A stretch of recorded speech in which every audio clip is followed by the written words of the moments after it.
And there we are. Hello, hello. I am Levvittome, and thank you for joining us here today with what hopefully is not the final episode of the Pokemon Fire Red Nuzlocke challenge that we're doing here. Well, I mean, we've had one final episode so far, but that was another life, another universe, another story told and cut short. But we made it pretty far so far. A lot farther than we probably rightly should have, to be completely honest. Uh, but isn't that just how it goes? You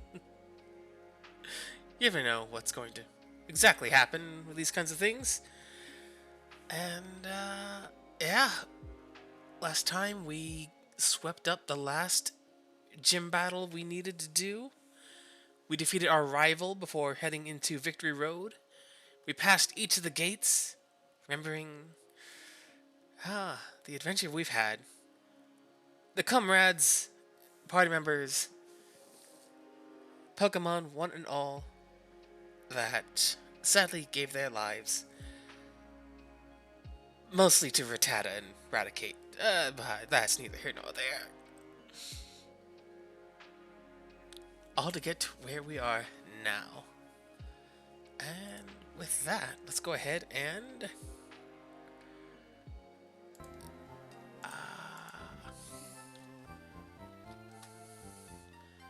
there we are.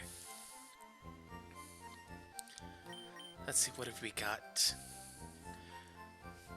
Right. Themisto, Zinx, Calypso, Cerebos, Galatea, Triton. We're going to need to do a lot of training. If I treat the Elite Four like we treated every other gym challenge before now, then the level cap would become 63. That's very high, though. I don't even know if we need to grind. Well, if we're going to need the grind. The lowest of the challenges will be level 54, which even then shouldn't be too hard. It's our rival at 63.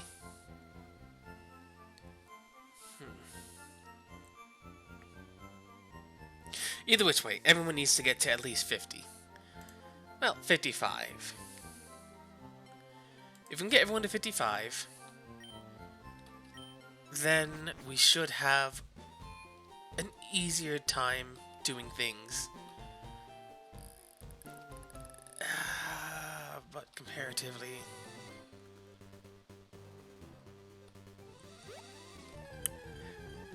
a real hurdle for what we're going to do is going to come down to the amount of moves each of our Pokemon has. Because it won't matter how strong they are if we run out of usable abilities by the end.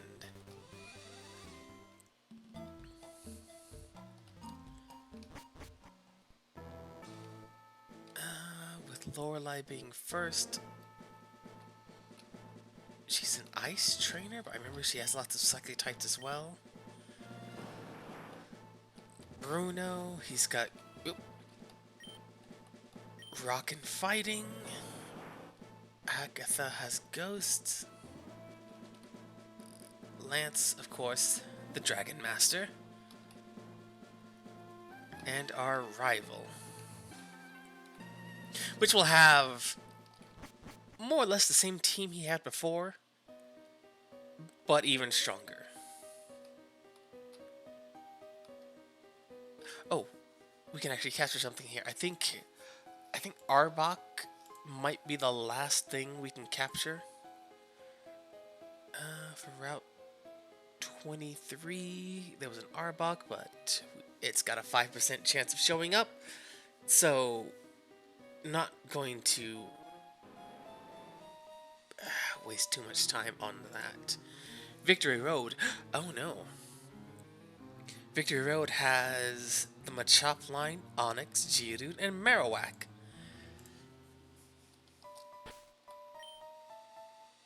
That Geodude possibility.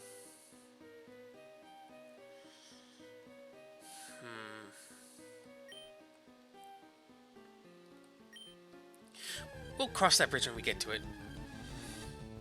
A Machop. That is fantastic. How do we capture him without killing him? Resist! Okay. Perfect. Go ahead and give him an Ultra Ball.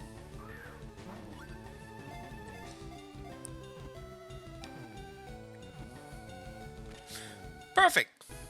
That could not have gone any better. A new fighting type since our very unfortunate primate Callisto was, crit, was it? But that's alright.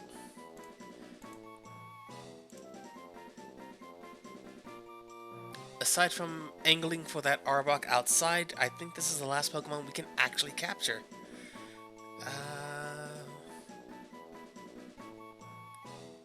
The islands are cleared out. The mansion. We did go to the power plant, that's where we got Ymir, the Pikachu. So yeah, Machop captured. Machop, the superpower Pokemon. Its whole body is composed of muscles. Even though it's the size of a human child, it can hurl 100 grown-ups.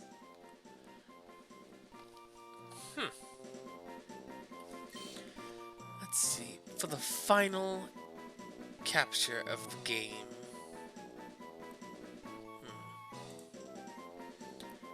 He gives me kind of Saturn vibes.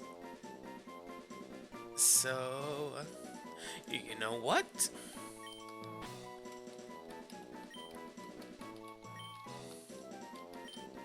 Atlas.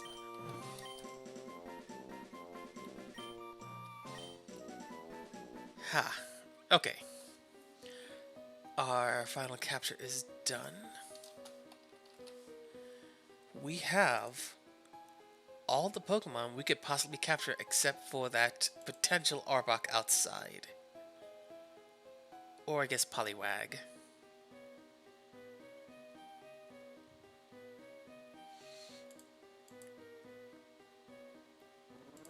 Neither of which are a big concern.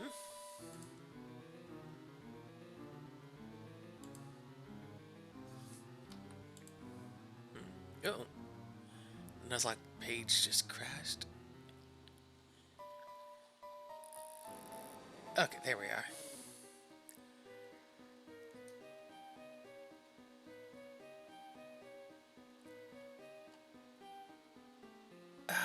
Okay. So from here on out, it's all grinding to get everyone be where they need to be. Amulet coin, EXP share, black glasses. Ha, okay. Setterballs will get caught up. Galatea will be next. Oh, we have so much to do, so much to get through.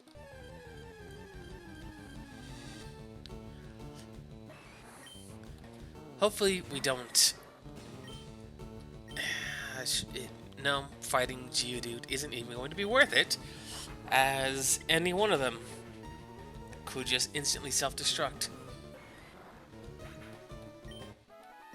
Unless this is the level range where they run out. Because if they would learn another move that would replace self-destruct or explosion, then they shouldn't have it in the wild. But they might. So, what level is this? 40.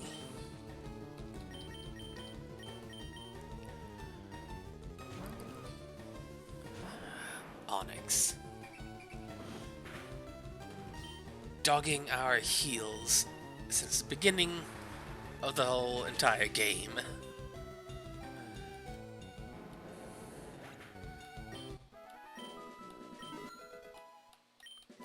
Perfect.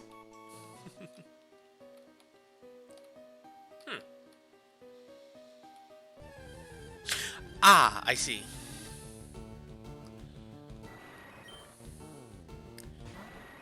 Enemy Golbat.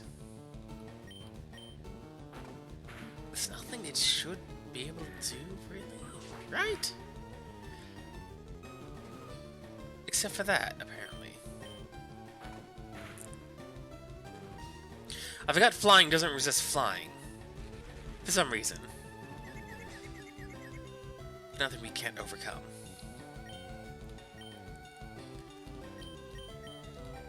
Let's go ahead and, at this level, does it... Actually, you know what? A rock type.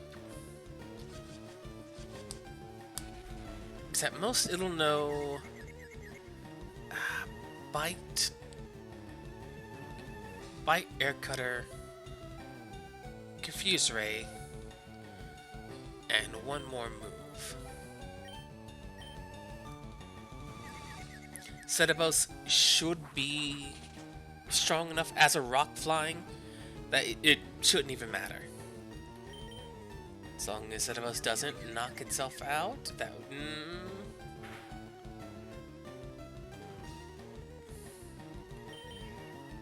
I wish... But to say, I wish my confusion attack worked this well on people. But it didn't. So good. Let's see.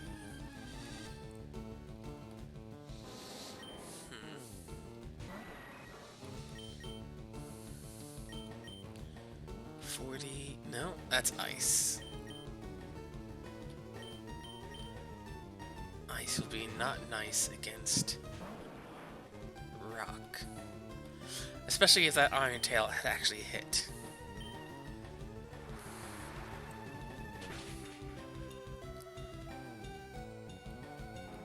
And I think in this generation, learning from a TM will also restore all of the power points of that move. Later on it doesn't, which... I guess since TMs become reusable, is to keep you from just, like, never going to a Pokemon Center and just swapping out moves infinitely. Don't know why they would need to prevent that, but oh well.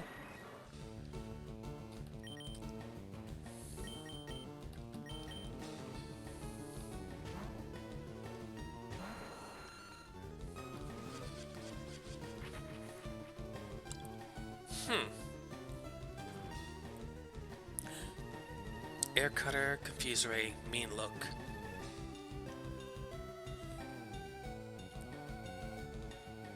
Wait, Air Cutter, Mean Look, Confuse Ray. It knows something else.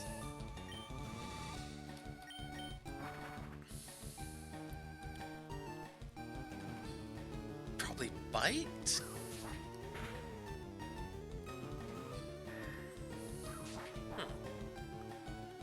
Perfect.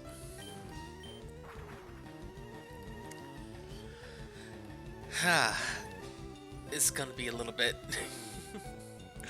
Oh, Cetabos, please. I kind of need you to be doing more than you are.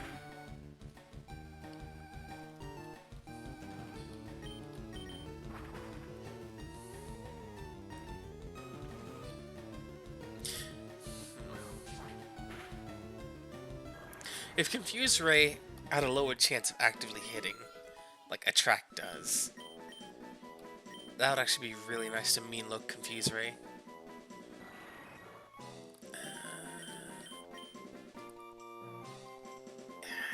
enemies don't swap out nearly as often. The Misto's evolving! Should we prove victorious against the Elite Four and our rival, and the Misto survives, we'll finally get our little buddy to finally be able to evolve.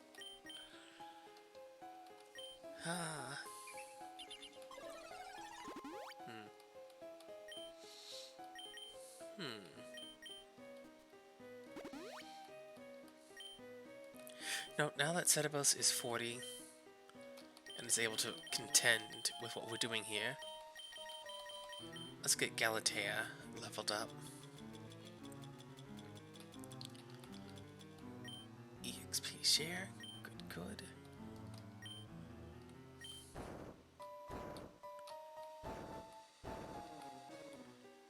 Absolutely fantastic. Not so fantastic. I really don't have a better answer for these guys other than Triton. Not yet, anyways. Actually, is Steel neutral against Lapras? I think Ice is weak to Steel, but Water resists Steel.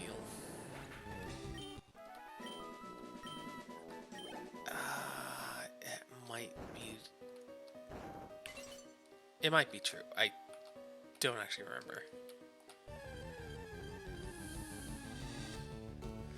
An Arbok! Oh. If only.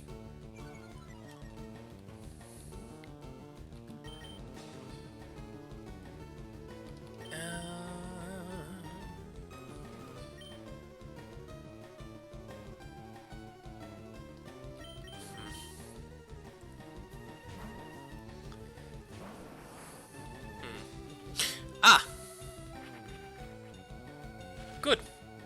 Glad Triton's the one tanking that. We can deal with this.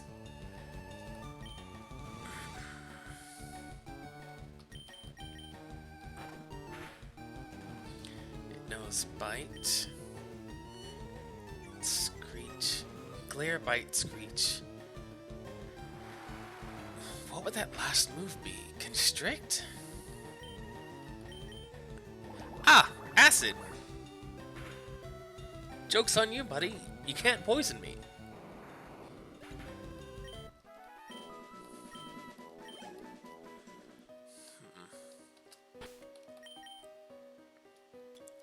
Victory Road not having a Pokemon Center on the front end is definitely something I have become accustomed to.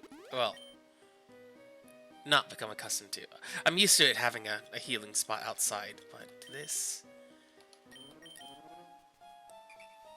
Cause sure I could leave and heal up, but then I have to walk all the way back here, and that's a big old waste of time. And we may as well use these piles upon piles of healing items. I wonder if you're good enough for me. Well... Oh, the cool right, they're not cool, they're not ace trainers yet, they're still cool trainers. Let's see. You know what? You get toxic.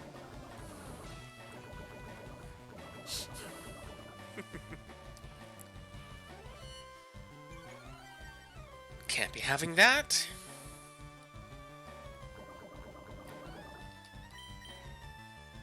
Let's see, so Galatea. It probably knows a bunch of slashing attacks. I don't think Meowth or Persian learn dark attacks. But you know what? Setibos. Ah, it still knows Payday. That's unfortunate.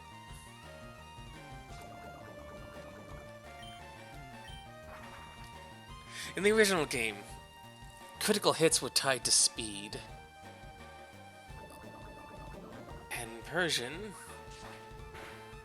being a very fast Pokemon initially.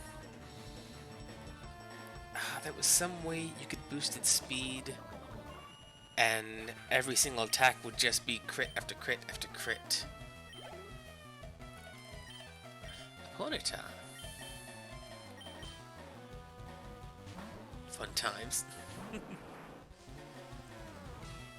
I think that changes in either Generation 2 or 3.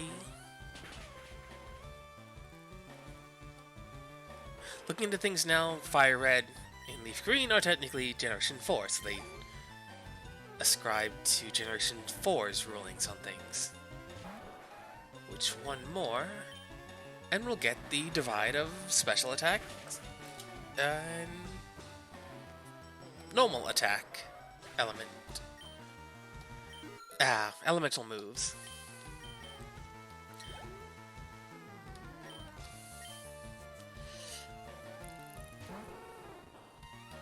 You know what? It is a good thing we actually have this very, very strong water type. It's such a powerful element this early on. Generation-wise, at least.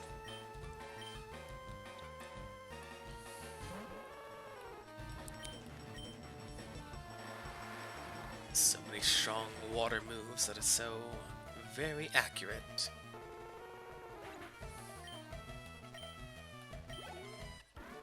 So I think I still have Water Pulse, the TM.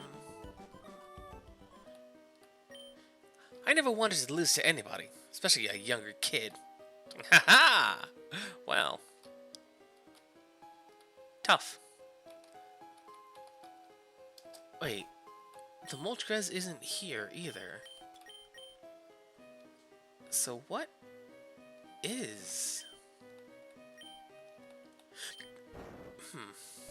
Oh no. Oh look, another Arbok. Since Moltres is on 3 Island now, I wonder, is there even something in here?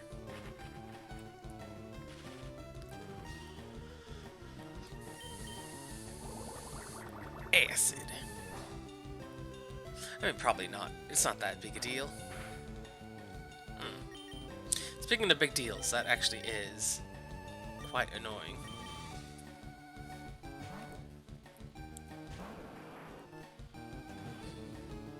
Huh. Clever Arbok. But are you clever enough to survive a Hydro Cannon? You are. Oh, so smart. So very smart. Okay, this. Okay, good. That could be a very deadly combination of abilities. Oh my god. The struggle is already happening, and that's not boding well for our future hopes and dreams. Oh boy. I think today is probably going to be a lot of grinding. A lot of training. Just to be fair, if we don't... Dragon Claw.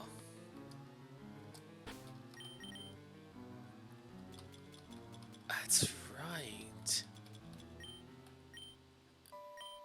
Do I have something that can learn Dragon Claw? Setibos can. Okay. So that might be another extremely powerful tool to use against Lance. Assuming Setibos makes it to Lance. We're gonna do our best. We're gonna try our absolute hardest.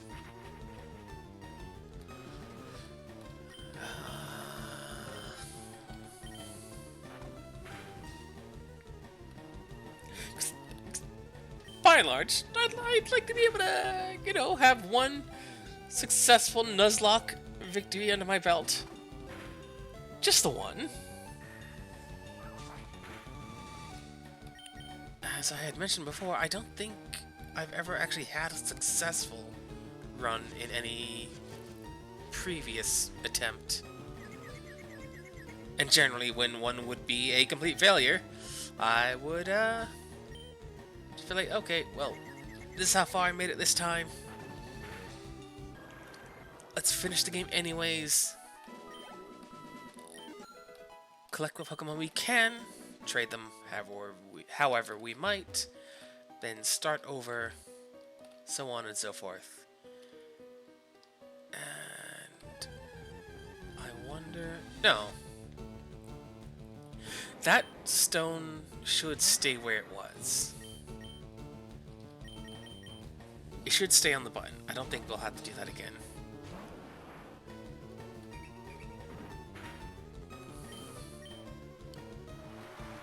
But I'm starting to...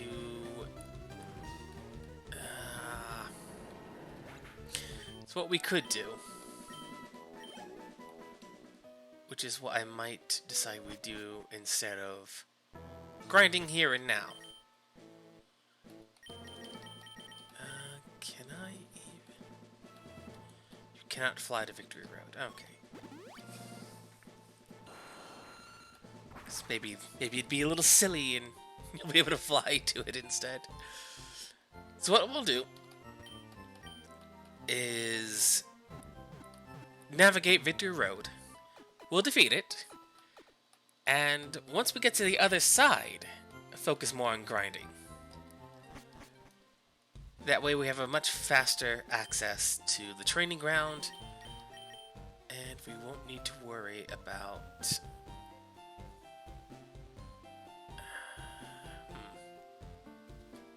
Yeah. So long as somebody has the XP share, having Triton up front isn't the only thing ever getting experience. But being able to heal and restock on move points, that's going to be extremely important to grinding on Victory Road.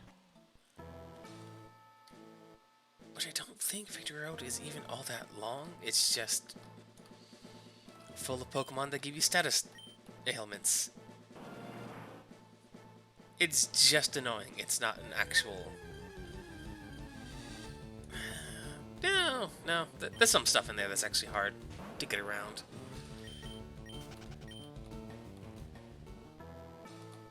Mostly self-destructing Geodudes, which might decide to crit. And, kill a nearly full health Snorlax. Like a wheezing.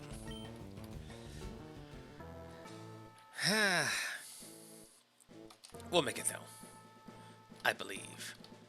Must have conviction. We must be self-assured in our... no? Okay.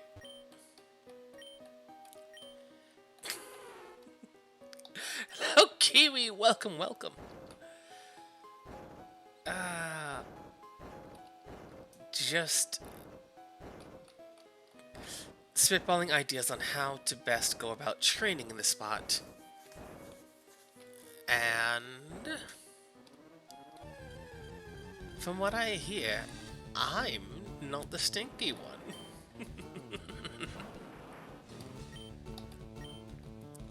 Well, what do I know? I just hear things on the grapevine every now and then. These ears are good for something, after all. But how's it been? I know it's been like, half an hour. But I hope today's been good. Oh, sure. I believe you, Kiwi. I believe you. I would never imply that you're spreading misinformation.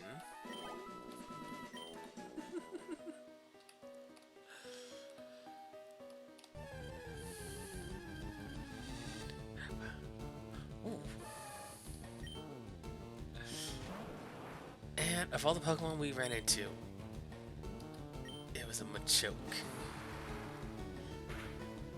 If we ran into this one as our first encounter, that would have been...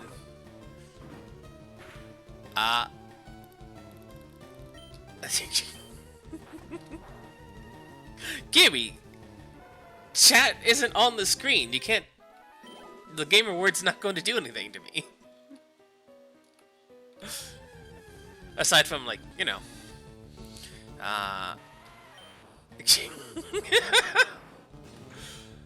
Oh, too much power. You have too much power. Mod Kiwi. Did you notice I fixed the thing? Yeah, turns out, apparently you can't be a VIP and a mod. It has to be one or the other. Let you power trip in peace? There's no peace to be found, Kiwi. Only combat.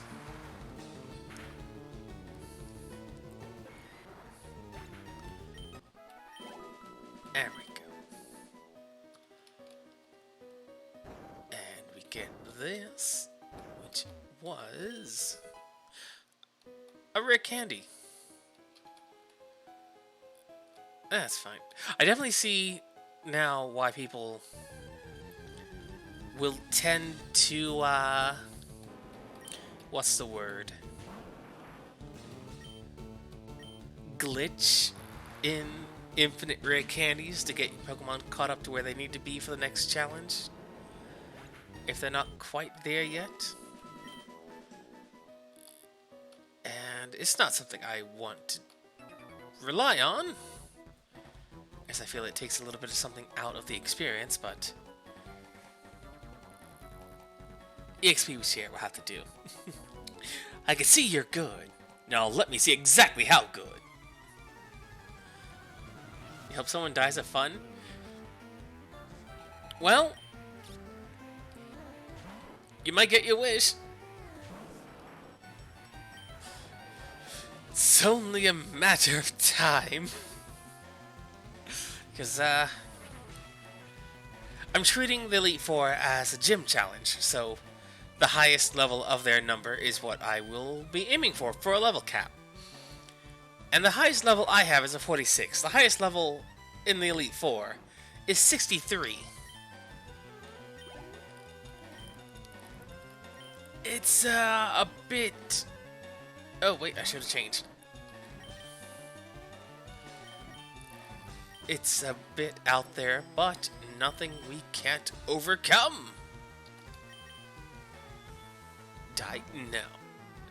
Kiwi, I can't. We have to evolve Themisto. I can't afford to die here. We have to beat the Elite Four. We have to let Themisto evolve into a Golbat. Why was I thinking Gligar?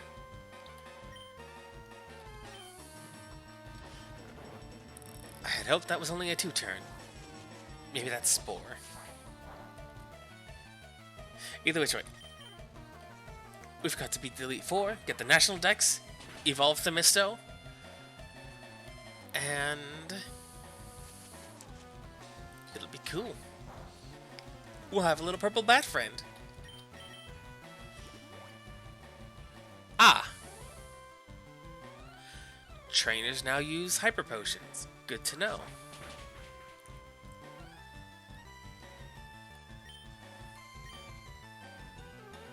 Oh my god.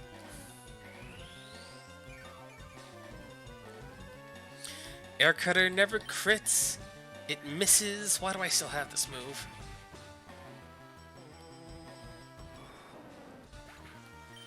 I mean, something, I guess.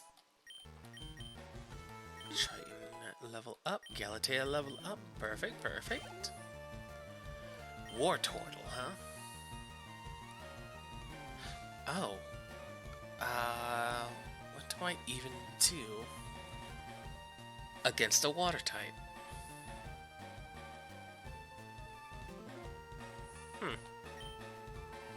You know what? It's probably a chunky boy. Let's poison him.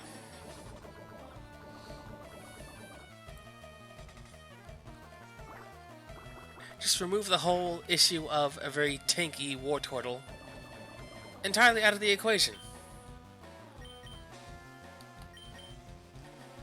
No amount of tank is going to eat that poison.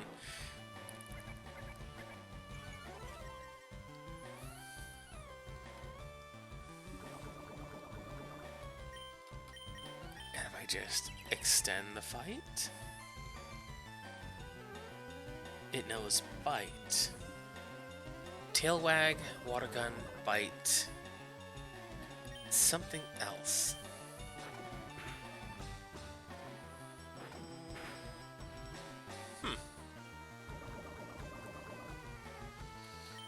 Shame that. Damn shame.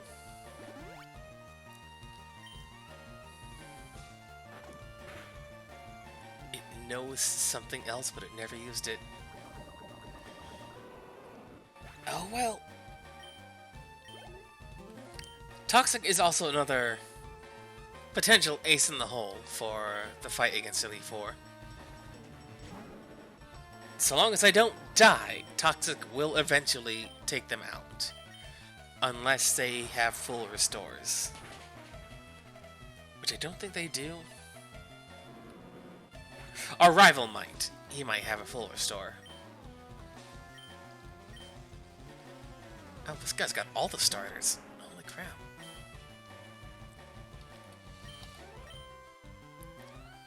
Ah! Well, that's not good.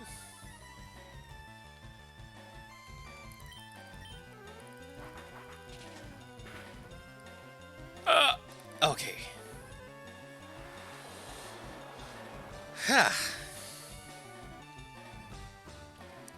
Good. Holy crap. I don't know what we'll do if Triton ends up dying in Victory Road. I had a chance. Could have been a contender. But now, he's just a fool. Here, go, buddy. Lemonade. Oh, I should get lemonade. There are many a sweet thing I wish to have. Most of which are sugary, sugary beverages. Let's see. We'll go there.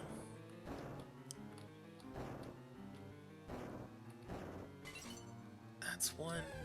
I really should have healed. Harbok, level 46. Holy crap. What if I just don't let him paralyze me? Oh. Huh. Oh. Oh no. That's actually potentially very dangerous. Never mind, it was stupid and it only stockpiled one. That's unfortunate. Oh. That reminds me. Last time I mentioned I was going to go find the held items wherever they were hidden. Looking over the locations of a few that I would actually want and what actually exists in this generation, I deemed it not a worthy use of off-screen time. Because it wouldn't really do much in the long run.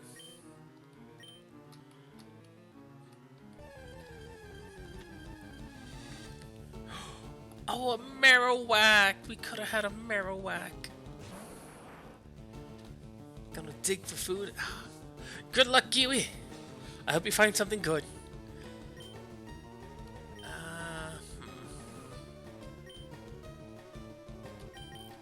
God.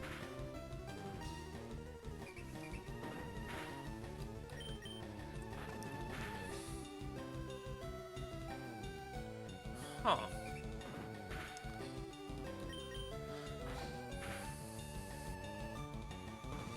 It knows Thrash.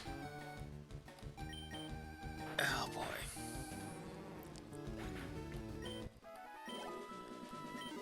Thrash is a dragon move, I think? Or it might be a normal. Either which way, it's not a good thing to allow to have happen. This here is Victory Road. It's the final test for trainers.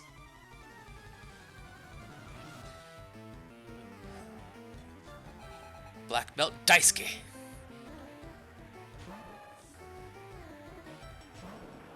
Machoke, huh?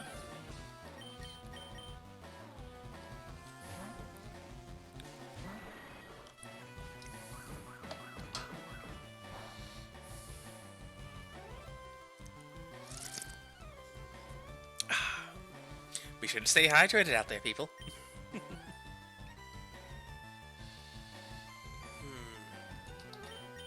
Air Cutter. Super effective, but not a crit. Huh. Oh. Fighting Fairies was so strange.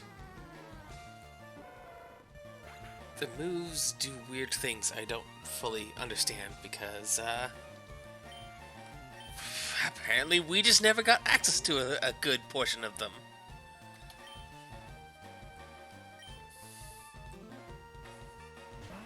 Because it definitely seemed like the Machop line got, more fighting moves than normal moves, which Primate got more normal than fighting, I guess.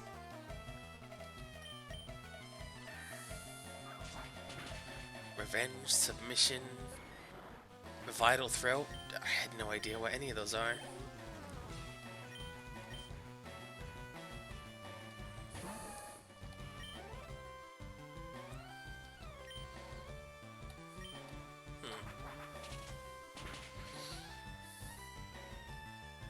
Maybe we will use Aerial Ace on Themisto.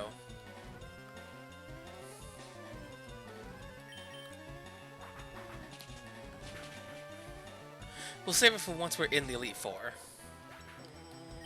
Because if it does still refill the move when you teach it to them, then it'll be a nice way of recovering power points.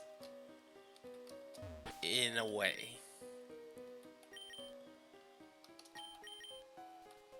Plus, it's not like we'll have to worry about, well, what about after the Elite Four? What if we lose? Because if we lose, all those Pokemon will be gone. So it's not like we have a second try.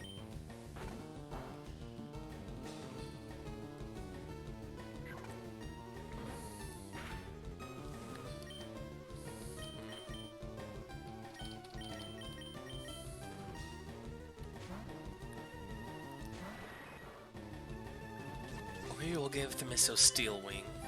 No, because if we're fighting Bruno and his Onyx, we don't want Themisto out there. Flying will get absolutely blasted.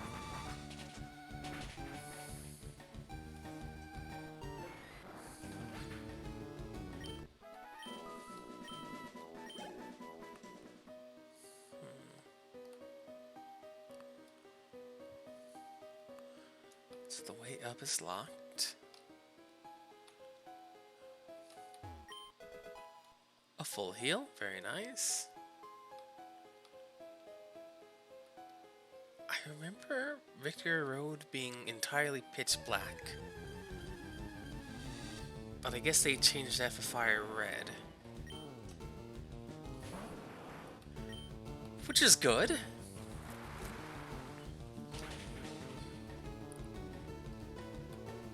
Actually, is it?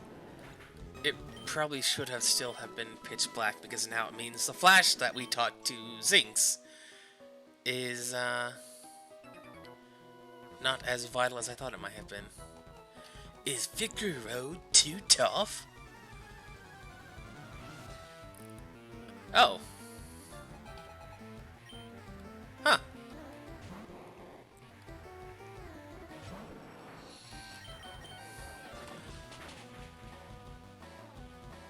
Very nice. Excuse me. Oh.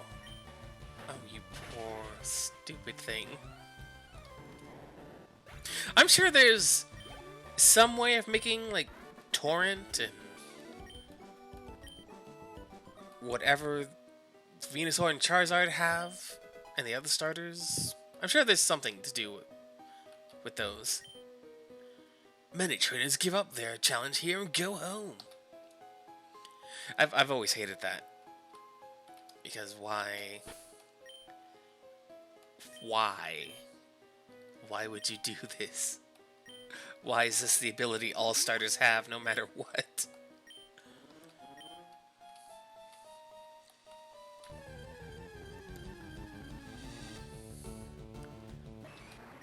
Because I could get behind it if there was some way every starter had an ability to hang on at low HP. But they don't. In the future, that'll become a thing where Pokemon, because of their friendship, will hang on to a few HP instead of being knocked out. But that's not here.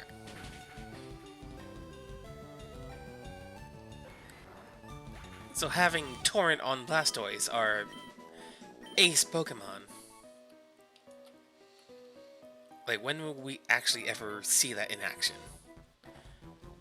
Come on, I'll whip you! I'm just not a fan of Pokemon abilities that you never actively see being used.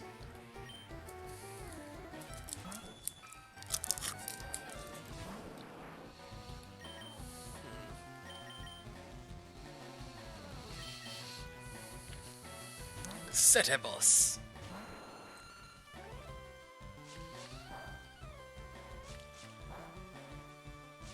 Calculated.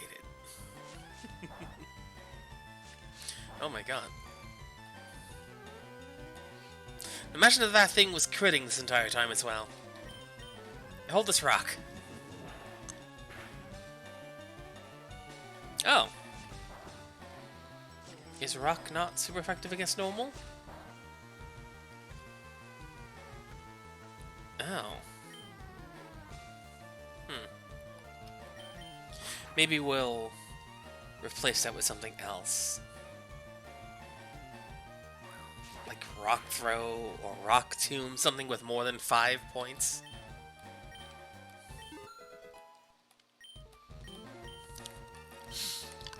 Ooh.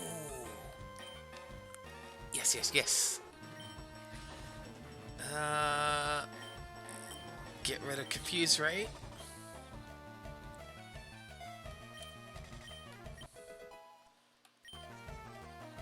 We need good, solid, reliable moves. Ones that don't depend on random chance to work. Let's see, Golduck. Golduck's just water.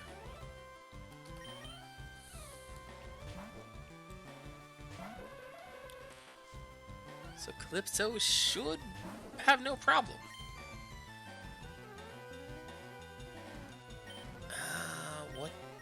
What does meditate do?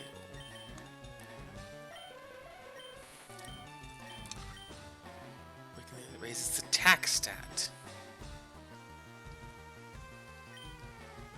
We are a physical attacker.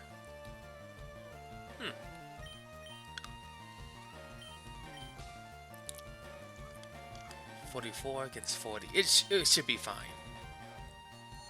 Especially if it's going to use super weak attacks against us.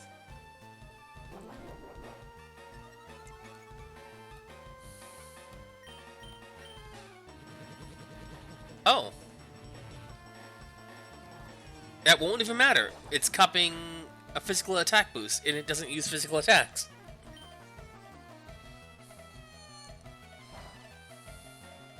Yeah?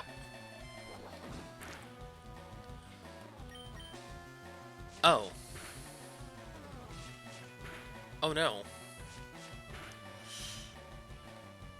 Okay. That's significantly scarier.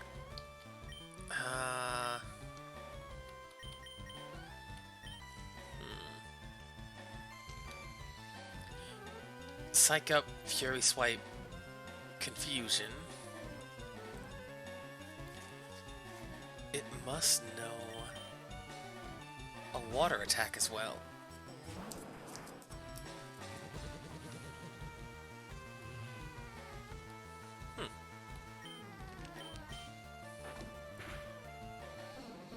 Odd tactic.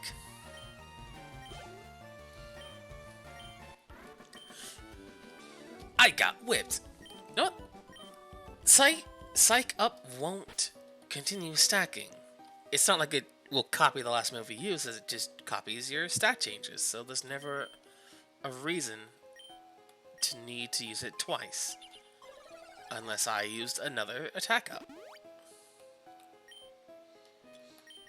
Now, but the AI's been making weird choices for moves anyway, so... Ah, well.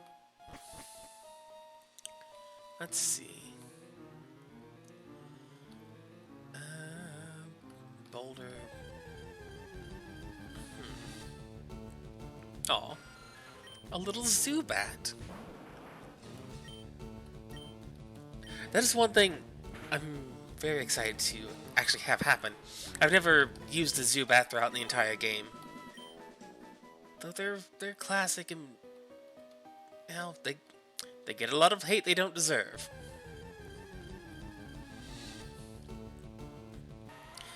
Geodude, however, gets all the hate it deserves. Blow yourself up, see what I care. Oh.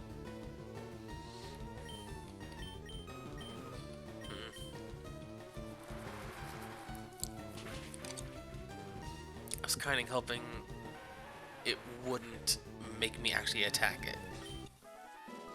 If I can get a win using Protect and that's it, then that's fantastic. Where?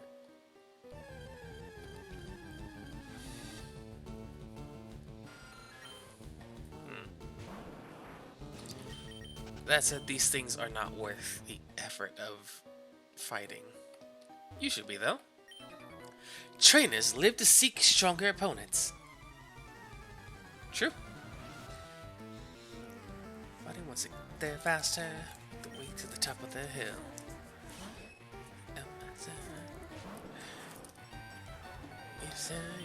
You try, gonna get just a little bit better. Each step you climb, one more step up the ladder. So, wait, I don't know psychic attacks, and there's no fairy yet.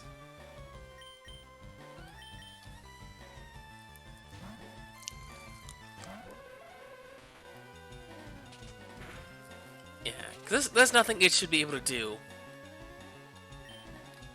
that is direly detrimental to my squad. Except maybe whatever the hell that was. Defense up. That's annoying. I don't want to deal with that. Take incremental damage.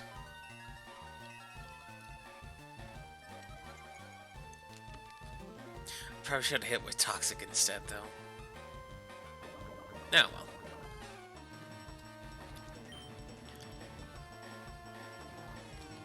How tougher? Okay, so moderately tough. All I need is that flinch, though, so... Never mind, all I needed was a crit. I expected it to be tougher, but, such is the way of things.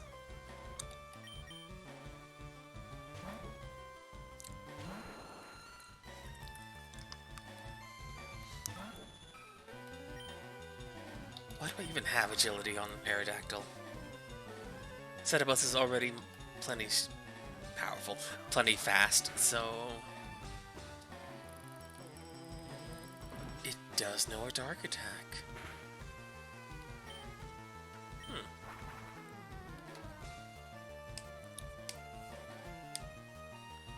Faint attack is nice. Oh, but this Strength. Ah, apparently we just defeated the devil. It's a Dugong, huh? Ice water type.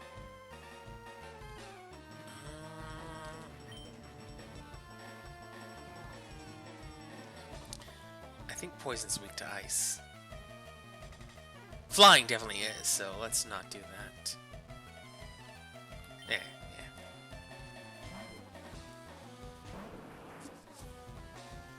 Because that would be my plan for Lorelei. Have Triton in and then just tank.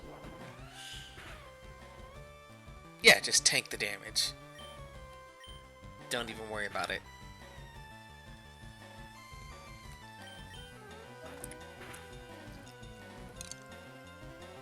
Oh, that's annoying.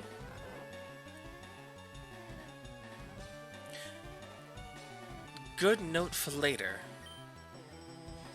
Dugong knows rest. So, Toxic's probably not going to be the answer to Dugong. I can just take a nap and get rid of Toxic and reset the stack.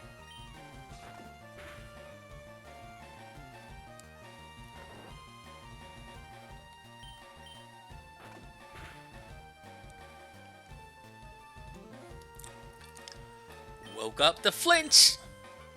Dows don't! That's annoying. Especially since I don't have the power points to... Oh boy. A war of attrition, if ever there was one. Oh my god.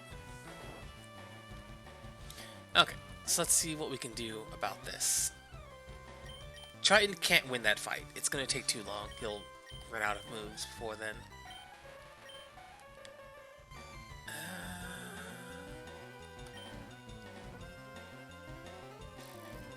She's physically weak, though. She can't take the hit.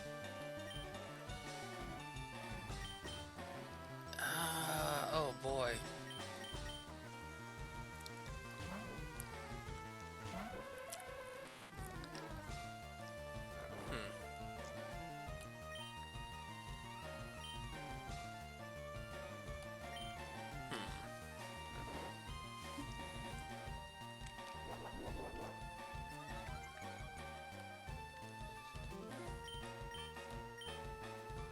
Dugong is faster. Eclipso's very sturdy.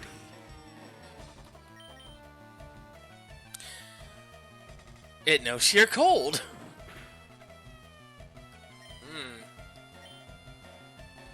Oh my god! Rest really should be a move that is limited to like 5 uses. Let's just make the most of our...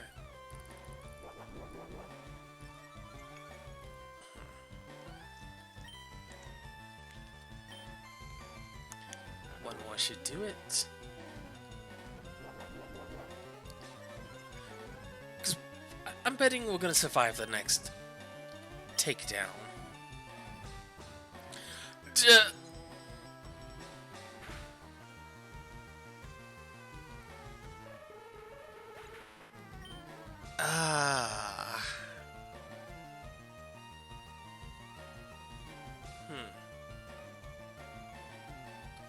Well, hell.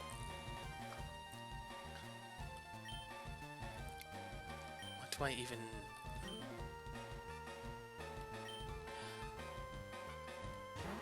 Idea. I should survive this. Perfect.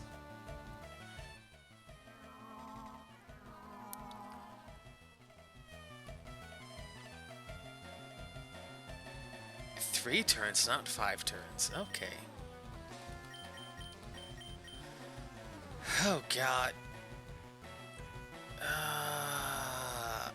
It uses sheer cold again.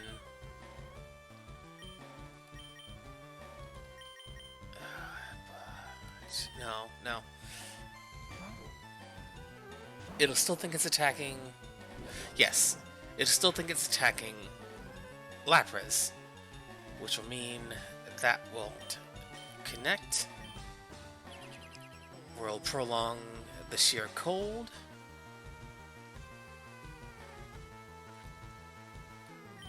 We'll flip that coin. Oh.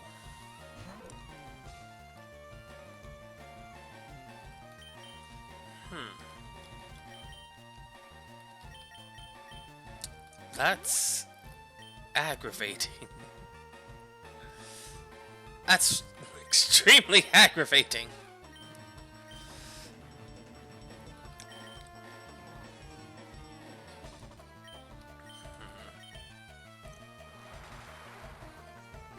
Okay, but we've got a plan.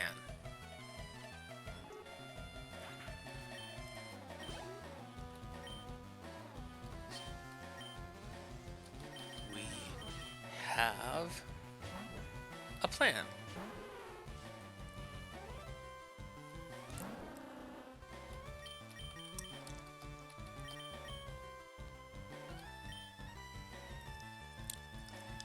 Okay, good.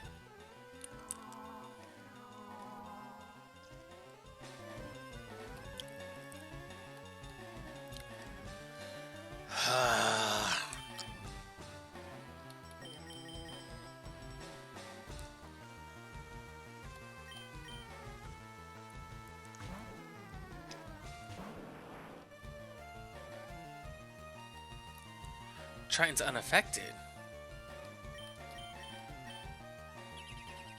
Why is Triton unaffected by sheer cold? It didn't say it missed.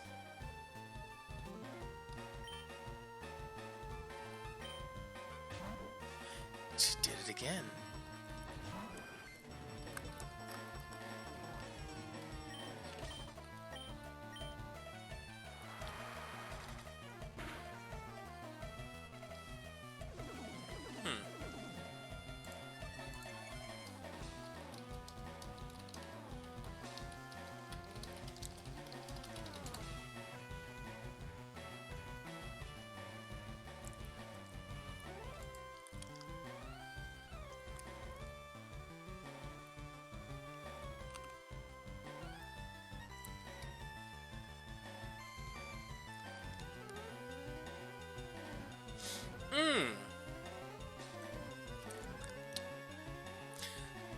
Okay, I have learned a thing.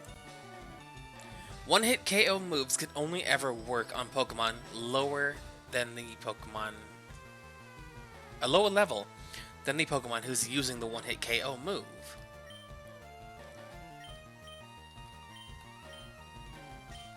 So in this circumstance, Dugong can't one-hit KO Triton.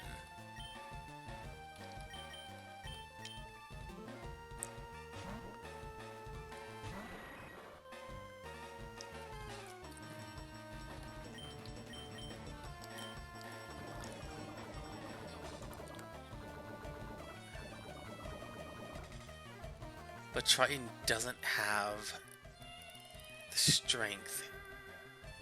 Doesn't have the moves needed to kill Dugong.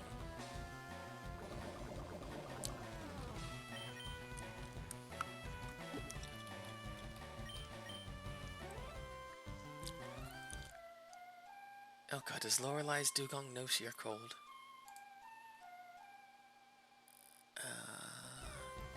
It doesn't?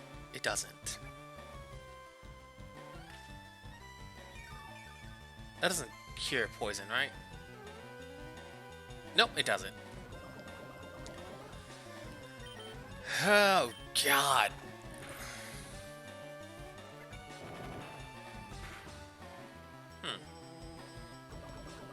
Okay, so, just as I thought. Because like the Chansey we caught, it has next to no offensive power. It is purely defense.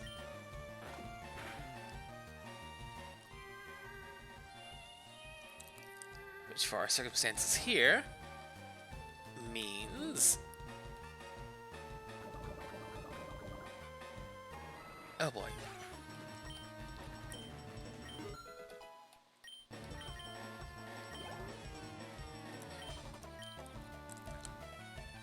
Dugong. Okay. So we Perish Song and we swap to something that is at its level or higher.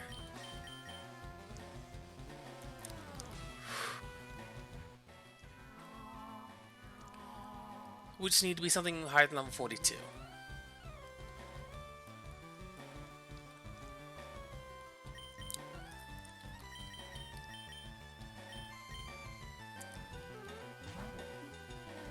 Also reading, it has, by default, a 30% chance to hit, which is higher than I thought it was. It's basically a 1 in 3, a little less than a 1 in 3. But holy crap, it absolutely destroyed Calypso, so... Yeah, take your rest.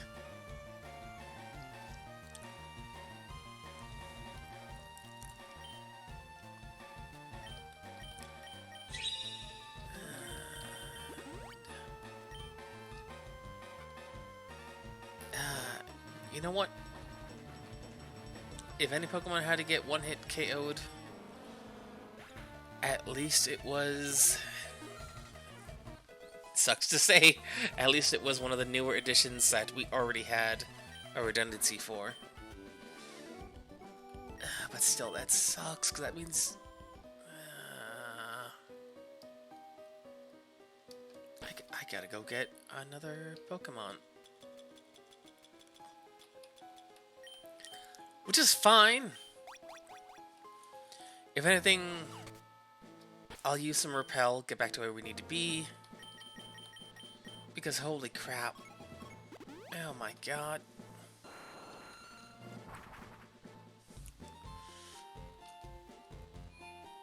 Of all the things, sheer cold is what did it.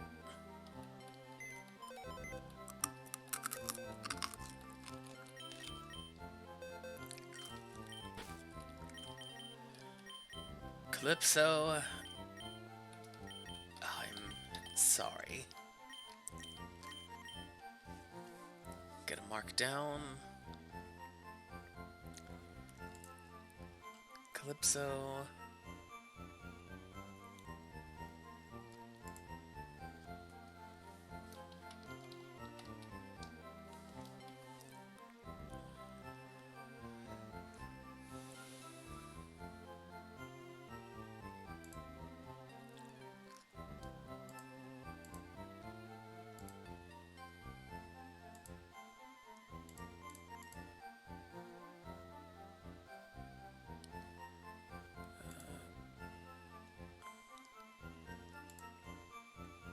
Damn.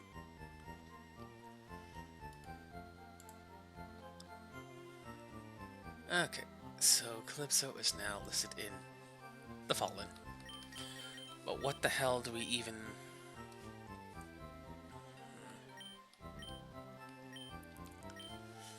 Water types are consistently a thing we have a problem with.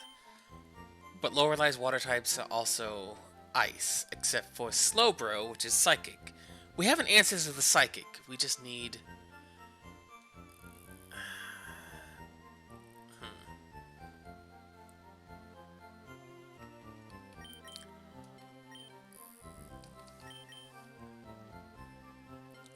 Because on top...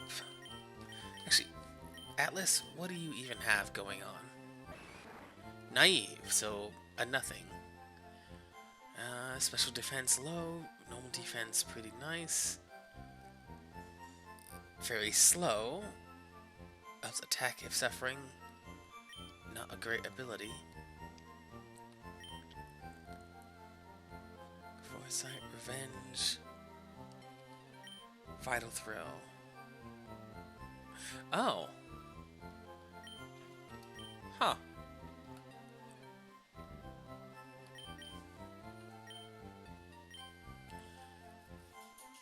Okay. We might end up using... Atlas.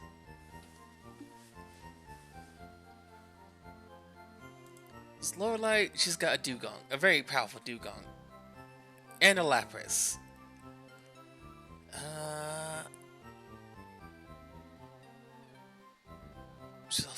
Cloyster. Really, the only things on her team that's going to be a big problem is Slowbro,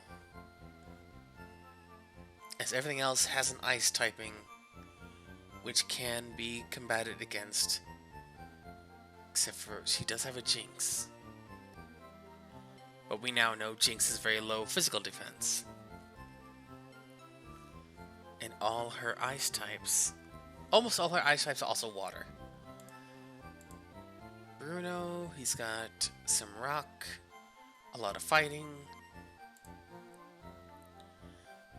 Agatha's got nothing. Oh wait, you know what? Maybe it's better to say Agatha isn't a ghost type expert, but she's a poison type expert that happens to use ghosts. Lance has a bunch of dragons.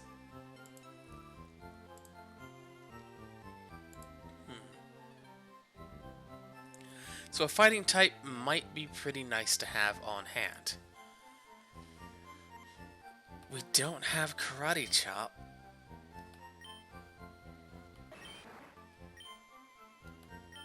Seismic Toss is a static number. Revenge. He has such low power points.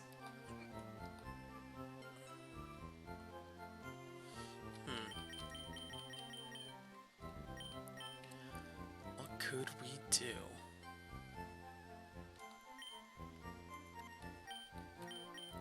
Ymir, Brave Pikachu. Special attack is very low.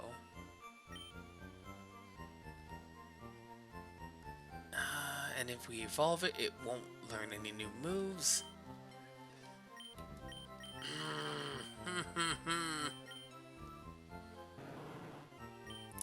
Playing Grass type, which is good against nothing the Elite Four has.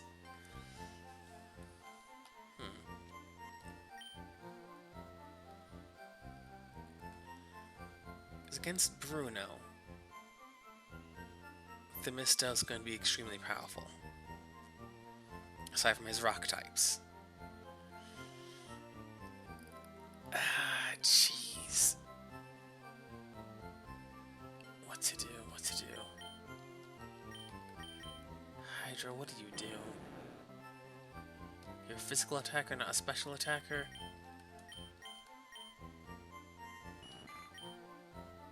Physical, not special. Oops. Okay, we need to make a decision. Atlas might just be our best bet for now.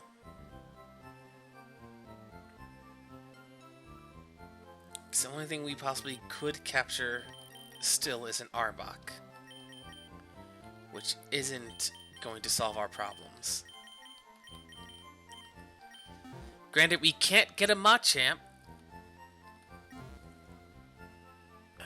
Machoke will be plenty powerful, though. What TMs do we have? Focus Punch.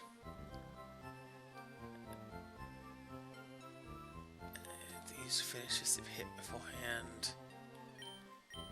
Water Pulse. 20 uses.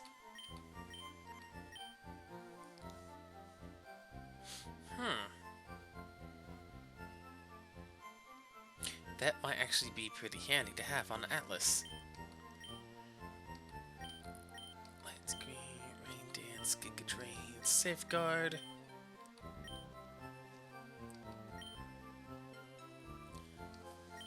Earthquake.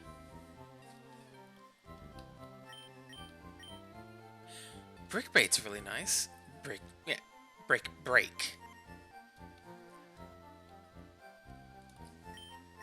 Reflect, Shockwave, Fire Blast, Rock Tomb. Only 10, huh? Aerial Ace is nice. Steel Wing.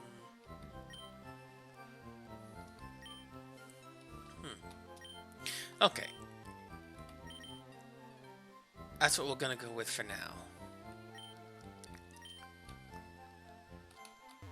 So if we see another Dugong, Rhydon, Nidoking, what else can learn one-hit KOs? Pinsir. If we see anything that has a one-hit KO move we're aware of, we will swap in someone more powerful.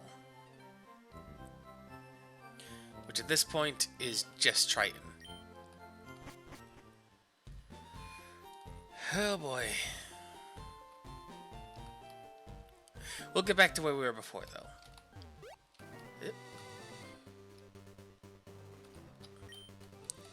God,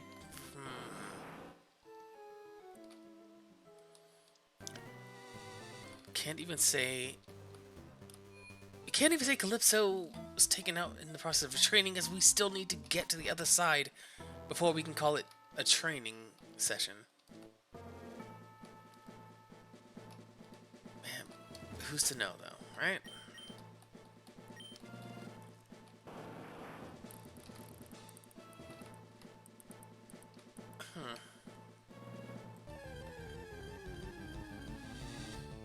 Looking back on it now, there's a lot more wild Pokemon.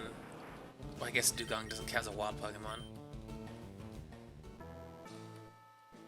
But there's just a lot of moves that can't really be defended against unless you just use Protect. Oh boy, of course the boulders are all back out of place.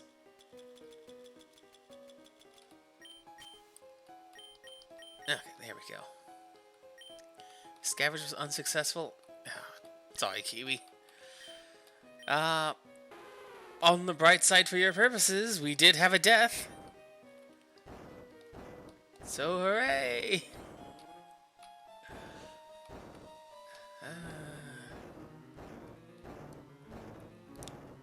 We're still making our way there, though.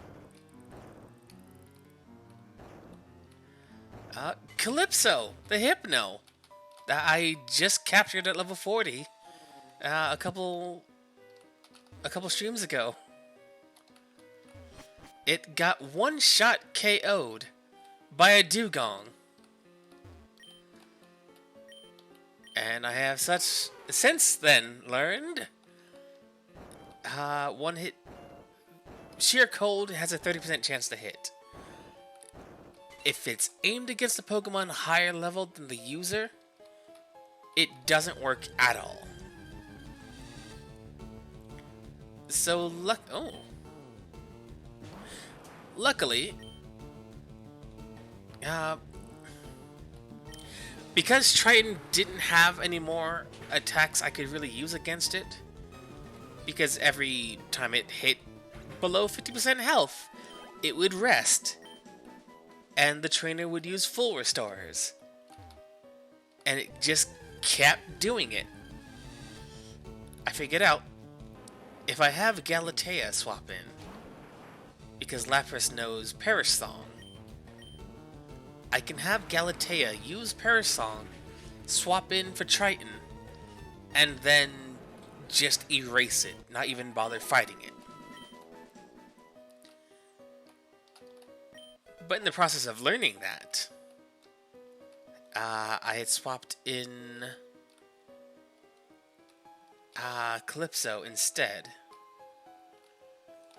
And that's when I found out Sheer Cold really sucks. Yeah, it was that trainer. She's the one who had the Dugong with Sheer Cold,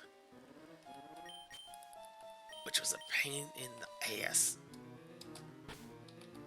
But now, we have Atlas, which once Galatea is, I'm going to say, 45, we'll give that to Atlas and he'll start the training as well.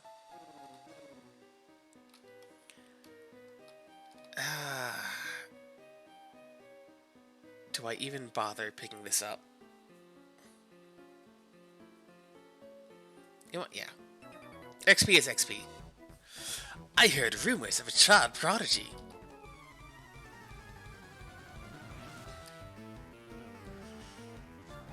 Cool trainer George. Yeah, cool trainers are a problem. They are a big, big... Oh, no, it's got psychic attacks. Oh, God! You know what? Ice and psychic? We should have no problem with this.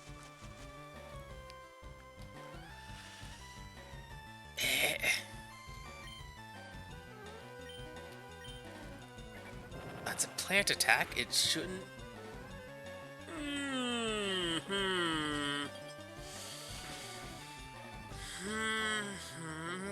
Okay, good.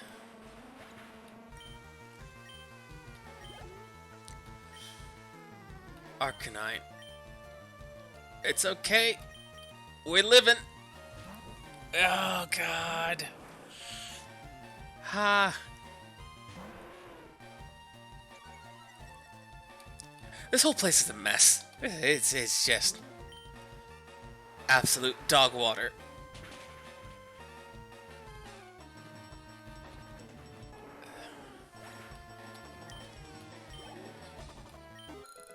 Fantastic. Good.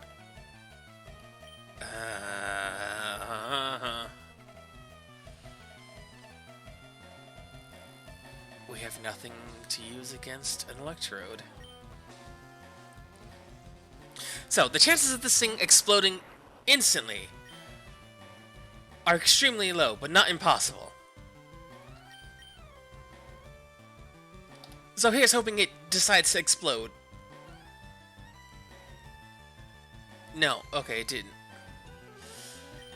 That's really crappy because now it might...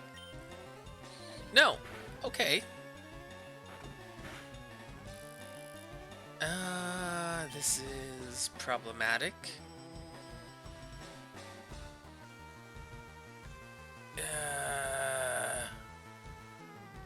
It's faster than we are.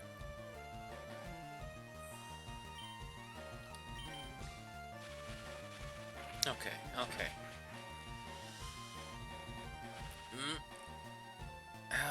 Come on. Okay, that's fine, that's fine.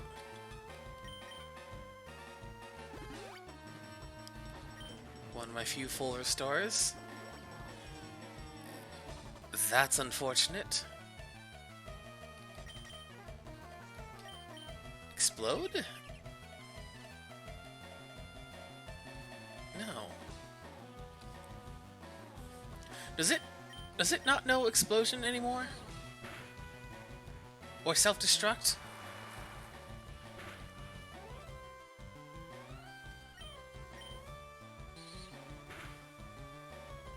I might be getting caught up in my own head about this. Wheezing and coughing 100% will always know one form of self-detonation. So Electrode might not be as big an issue as it used to be. They might only learn one. Either self-destruct or explosion.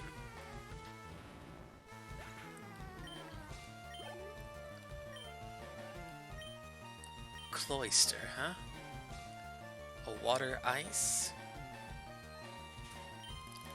We don't have a strong enough fighting type.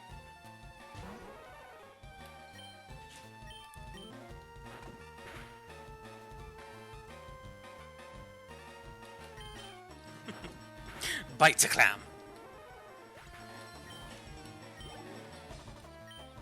Okay, fantastic. The rumors were true. Oh, God. Ah. It was money. We found some money lying on the floor.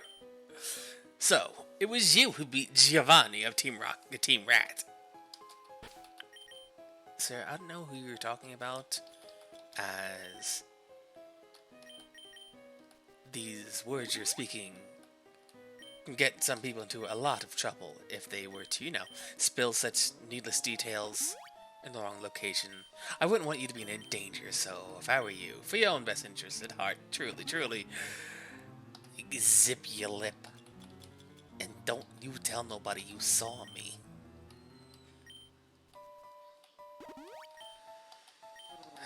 Jinx is so upsetting.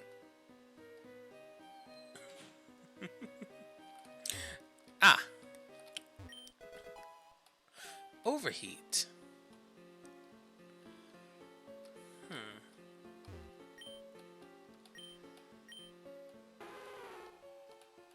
Okay, somewhere we need to push a boulder into the lower level floor. Somewhere. For now, though, making our way downtown. Walking fast, and we're homebound. Na.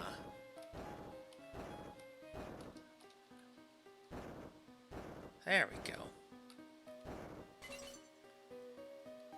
Now, big question is, which one did that unlock? Because they moved back into place, so it must be here? Oh boy.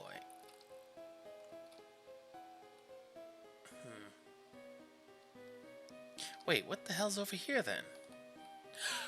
This is where it was.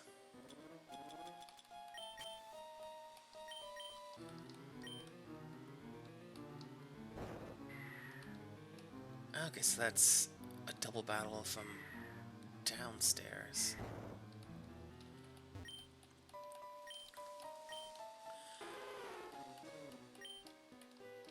Because we will come back and fight those guys. I desperately need to just get to the other end. So it'll be easier to come back and fight these guys. Because until we get to the end of Victory Road,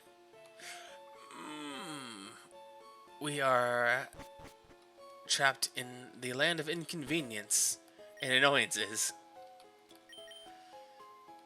Everyone's all topped up. Good. Oh. You should be proud of yourself, having battled your way through Victory Road so courageously. In recognition of your feat, I'll teach you Double Edge. Would you like me to teach it? No. You're trying to sabotage me, dude. Double Edge is a very strong physical attack, but it's one that can very easily kill the Pokemon that uses it. Oh, wait, what? Oh. I forgot about this.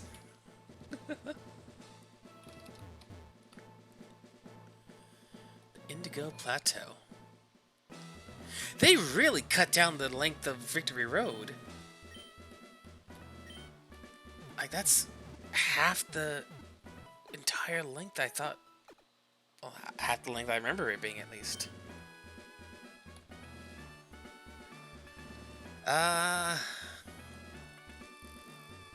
Right.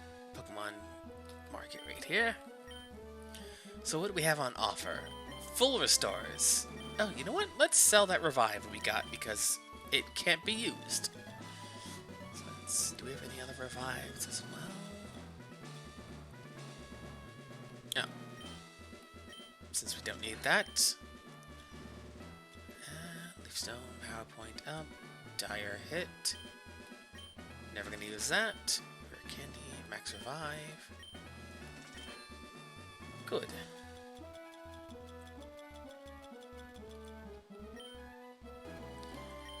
So what do we have on offer?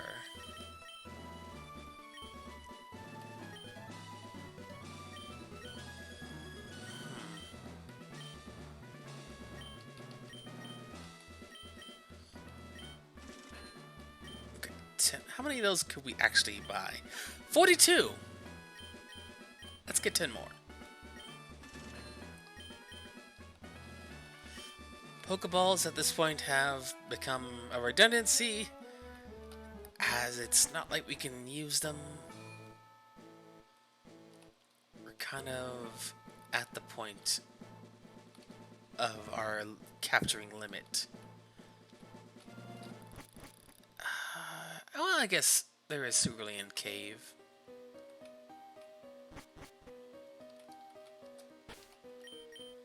Let's see, these are going to be a double. So let's send the original crew, or at least all that remains of it. Together, the two of us are destined for greatness. Never mind, the Pokemon League challenge is won. versus the 5 in a gauntlet. And the first one it has psychic and water, so oh, these two are doomed.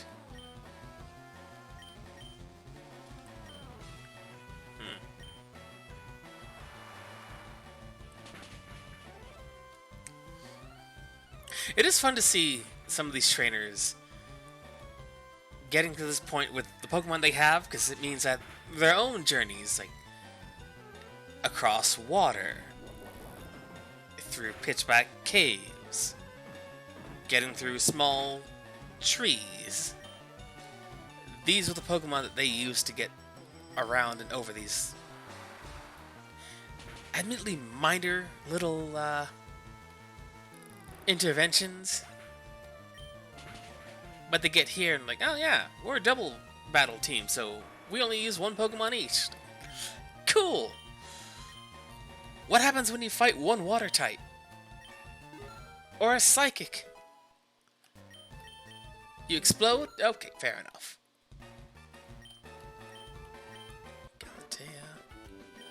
Cool couple. Ludicrous! This can't be! Yeah.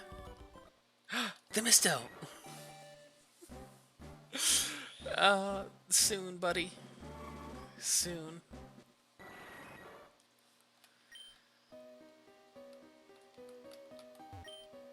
You've taught me that power can be infinite in shape and form. You've beaten us. Greatness remains elusive. Neat. I guess that's why this is here.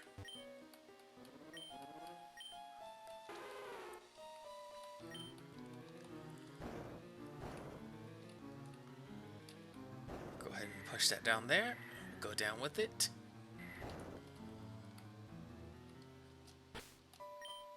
Let's see. 43, 34. Oh god, we're in for such a long grind. Hello, Red Dragon. Welcome to the chat. Just in time for the debate of, I could possibly do something else for now, because this is going to be such a long grind. God. So you wish to challenge the Elite Four. Because I thought, from what I remember, Victory Road was a longer a trek. You play Pokemon Red so much. Oh, it's fantastic. It's so much fun. I remember the original a lot more clearly than the remake. I thought Victory Road was longer, so I thought we'd have much more time to grind out some battles, but just not really the case. So now I'm wondering, because we've only been going for almost a couple hours.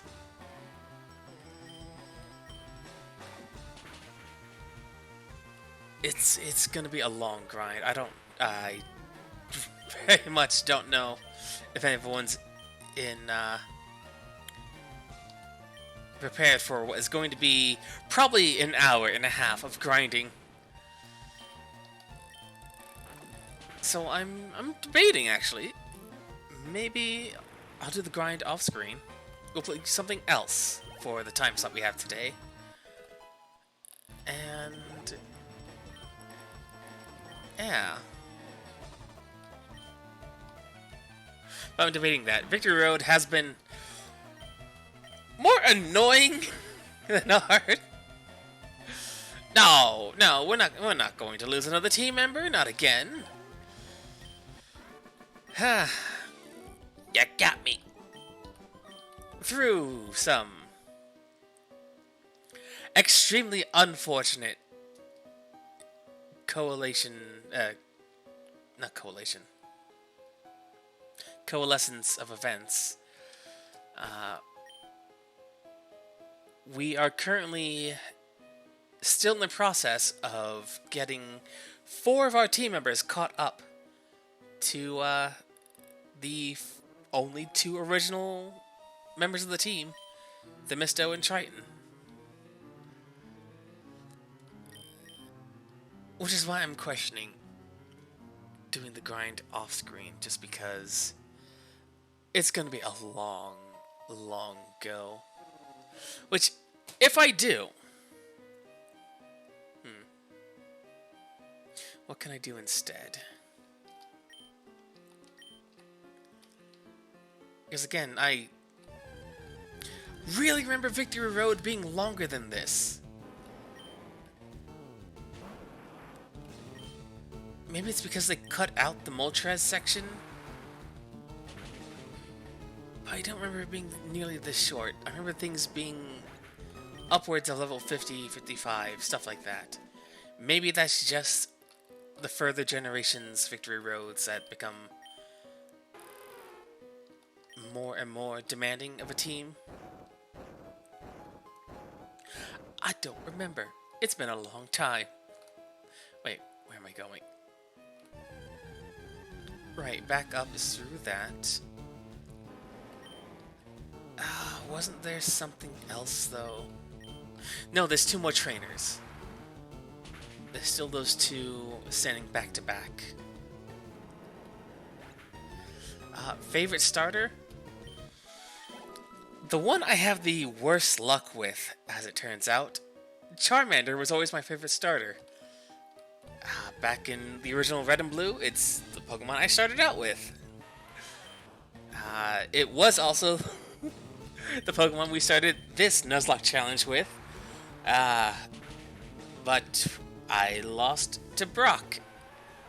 Because we had a team that amounted to a Charmander, a Squirtle, and a Rattata.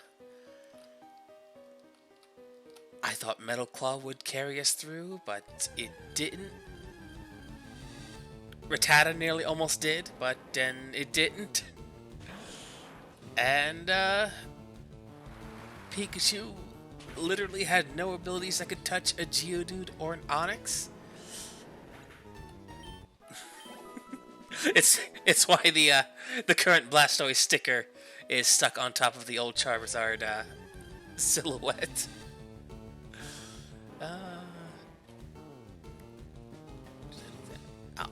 Charmander's a really good pick. More of a fan of Squirtle. You know what? Kiwi Kelp, resident fish and fish enthusiast. That would explain a lot. Your favorite is the water type. The sea turtle. That makes sense. That stands to reason.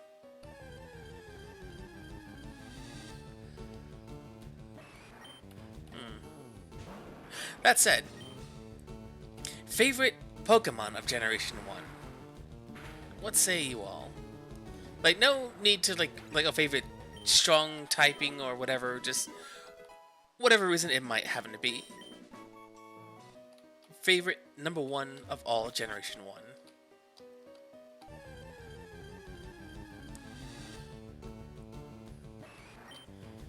Because I think for me, it would definitely have to be Arbok. A Kadabra! You know, I do always really enjoy when people's favorites are not the final evolution, but like a middle. Like a lot of people will say, like, oh yeah, Alakazam, because it's strongest and admittedly pretty tricky to get a hold of if you don't have someone to trade with. So very respectable. I think I like Kadabra more too. It's got much more of a funny little fella kind of vibe. Zubat, you know what? Yeah, that also tracks. If you can get through here, you can go meet the Elite Four.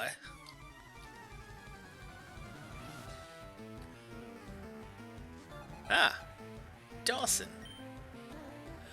never used an Alakazam. Having no one to trade with because trying to explain a link cord and the need for one was always like, nah, you don't need one of those. It's like, but I do. I'll never get a Machamp or Alakazam or a Gengar. It's like, you don't need that. Like, oh, okay. So getting the traded evolution Pokemon was always so much harder now that, well, back when you actually had to have an extra little something. So stuff you can actually get a hold of. That's where the ticket is.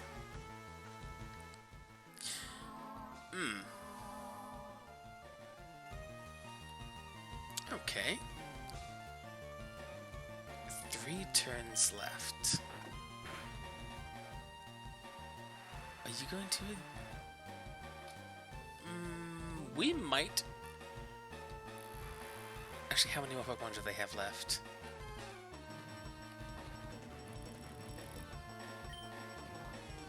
There's no way to see on this one, is it? Let's see.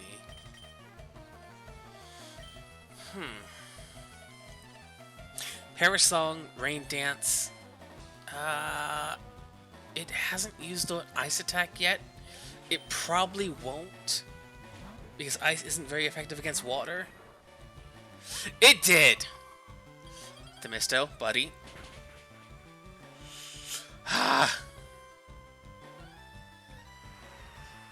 Used it in a Nuzlocke, probably got destroyed. Oh, I'm sorry to hear. But you got to use one, though. That's always nice.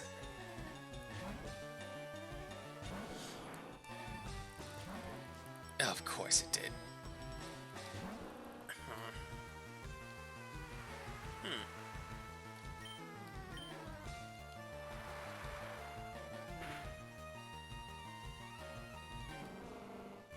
It's probably going to send out Lapras again.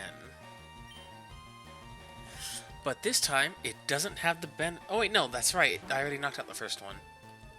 This time, it doesn't have the benefit of getting 3 bites. It'll take 2, and that'll be it. Unless it heals. Nope, good, perfect. Yeah, this is possibly the farthest I've ever gotten in any of my personal Nuzlocke playthroughs.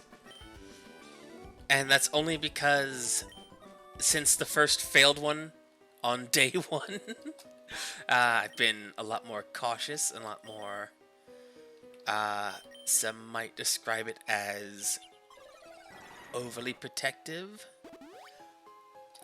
Because each time I stop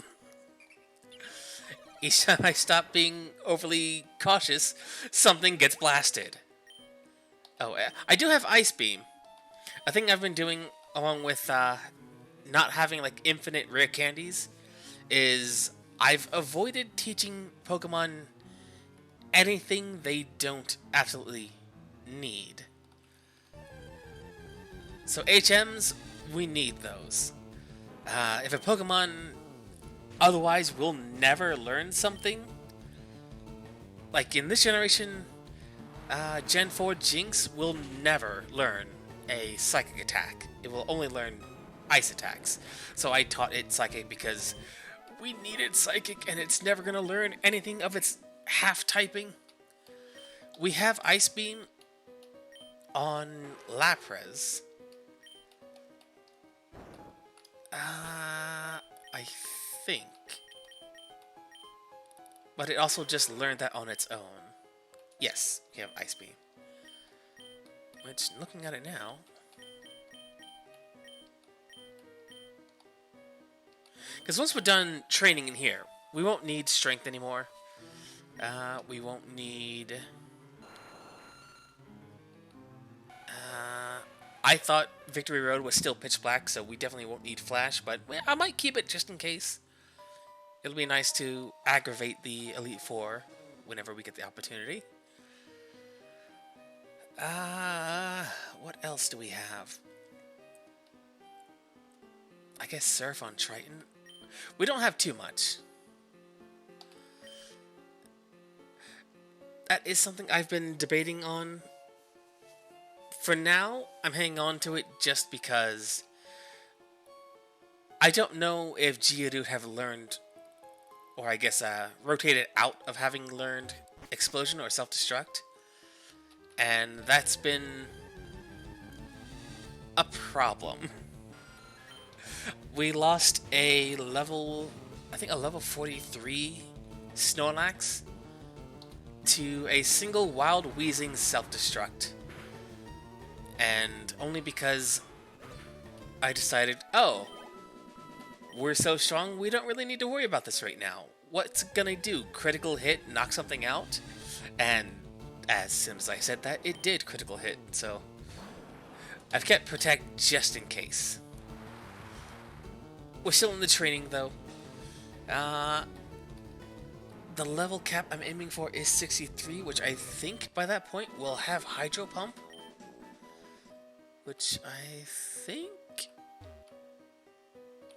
we'll probably... I forget its exact stats line. But we'll figure it out once we get to that. For now,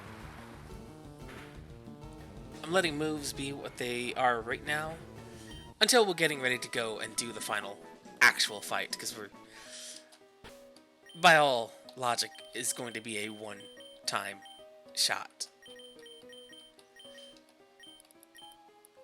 And we got Themisto, Triton, Galatea. But yeah, we've got a few things.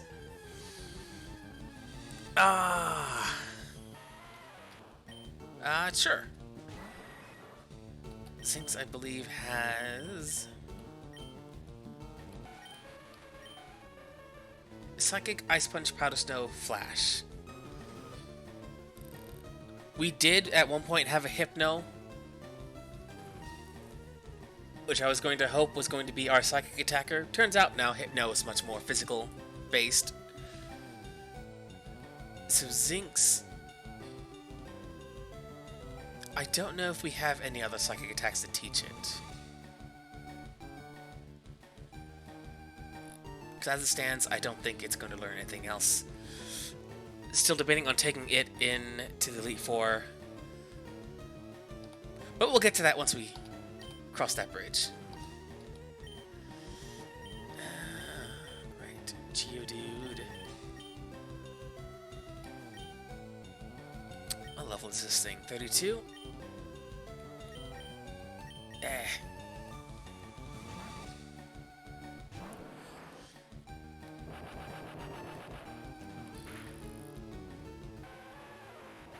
I knew it. I knew it. I hate those things.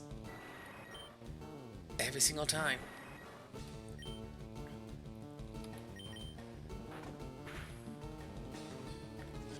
No flinch? Okay. Every single time with these Geodude. I've had 2 opportunities to capture a Geodude on our quest. Both times, self-destruct. Wait, no. The first time was Rock Tunnel. Did it know self-destruct? No, it didn't know self-destruct. I think I just ended up knocking it out with a rapid spin or something.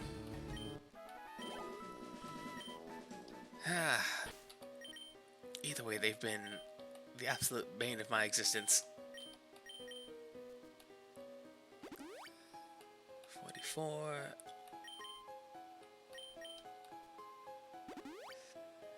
60. Good. Slowly but surely. And we're still debating on whether or not to continue the grind all here.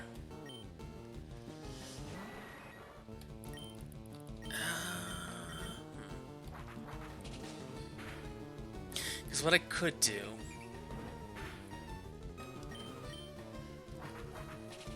What time is it now?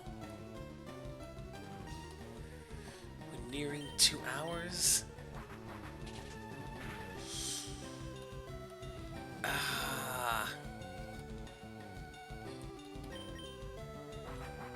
Because again, I didn't think it would be that fast.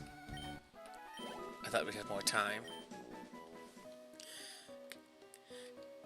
Getting in a flash in favor for Blizzard. I do have Blizzard. And I probably will. Where? No, there it is. Let's play Hell I Wish. Which is true. Blizzard would be an advantageous thing to have on hand. I'm not doing it now, of course. I will... I guess to use Zinx. Zinx probably will never see Lance. I most likely won't ever try and use it against him, just because her defense is so abysmally low.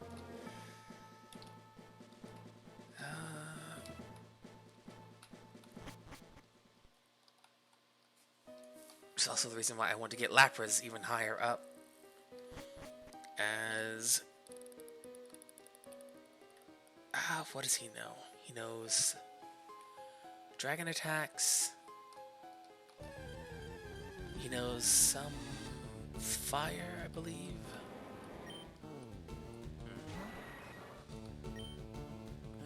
But depending on who survives up until then. I am planning on keeping a lot of the TMs in my pocket. Both since teaching Pokemon new moves tends to swap out stuff.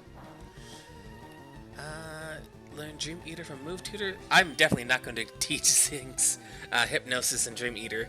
I have absolutely no faith in her ability to stick around in any kind of prolonged fight.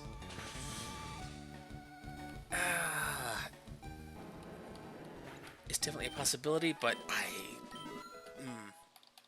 knowing my luck, I'm not trusting that. I don't believe she's going to survive.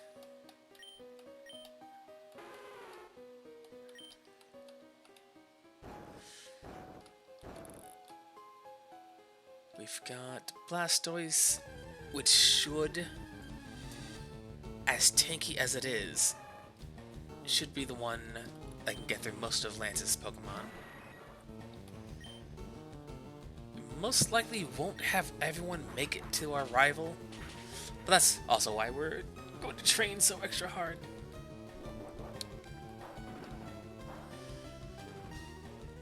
For the meantime, though, I don't know.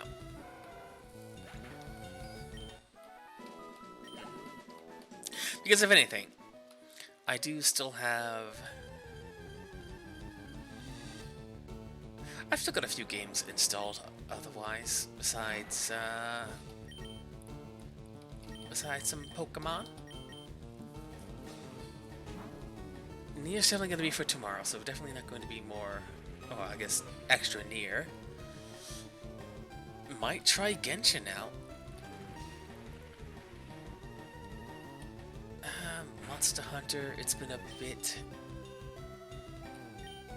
I don't recall exactly where we left off in Monster Hunter. I think we're still deep in tutorial zone.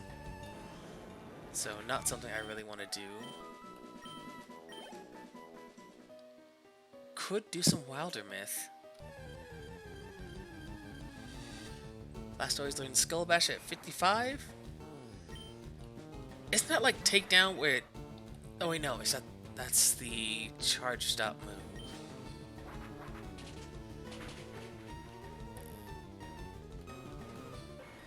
I don't remember.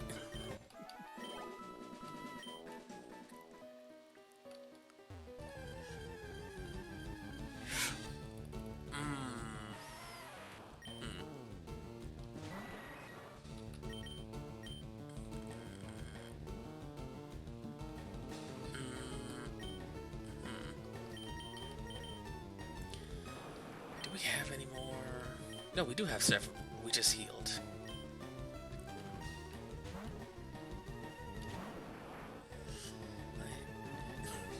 Playing with the moves of your Gen 2 and 3 teams.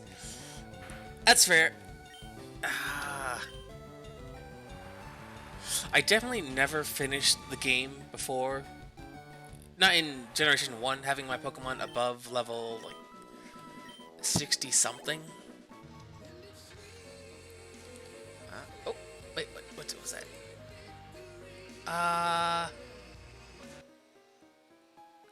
I saw a notice. I don't know what it was.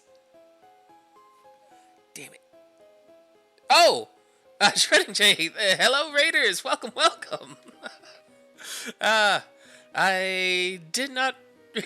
I didn't realize that's what happened. Hello, welcome. You're just in... Wait, do it? No, that was 20... No, yeah. Wait. No, that's an old notice. Hell. Wait. No, yeah. What just happened? I saw a notice fly by. Kiwi, you were watching, right? What happened? It's telling me Jay just raided, but that can't be. Look, I wasn't looking at the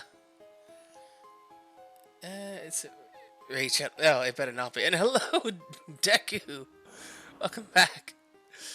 You know what? A level 69 Ditto would be extremely powerful. Hang on. What? What actually happened? Wait, was that a sound alert? Nice work, bitch. Ah, that's what it was. Wait, why didn't it do that the first time? You didn't notice any... Okay, that's fine. I saw a notice on one of my screens, but not the other one, so I don't know what actually happened. And my manager...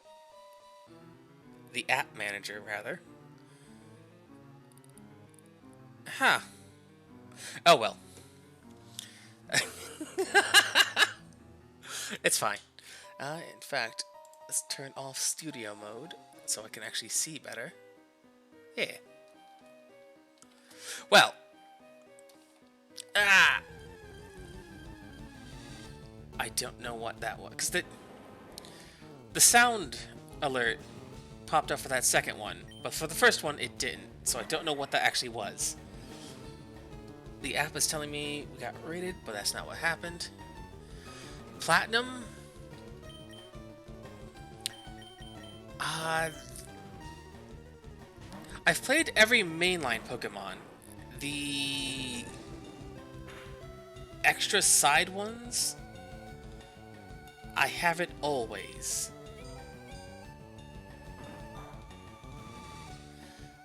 Didn't it? Yeah. It's fine. Platinum, it's one of the side games, or I guess not side games, the third of the two versions that I didn't play. Diamond and Pearl was my least favorite generation ever. So I've never played Platinum. And I never played the remakes of those because, it being my least favorite generation, I wasn't about to go playing more of it. You're currently playing it? Is it scary when they crit? That makes sense. Critical hits have been the death of more Pokemon of mine than anything else. Platinum is better than either Diamond or Pearl. Because, by and large, when those games were out, I believe I was still in high school. So, being the kind of kid who would play a bunch of a game to and from school on the bus, or during lunch, or like, definitely not at the back of class, not paying attention. Definitely not. Not me. Couldn't be. But there was a time where, because I was playing whenever I could, and got the time for it, I got locked in at some point where I think it's the point you're going to go find one of the emotion Pokemon at the lake, and they tell you to go meet them somewhere. I think the professor tells you to meet them somewhere. But for the longest time, I couldn't remember where that was. And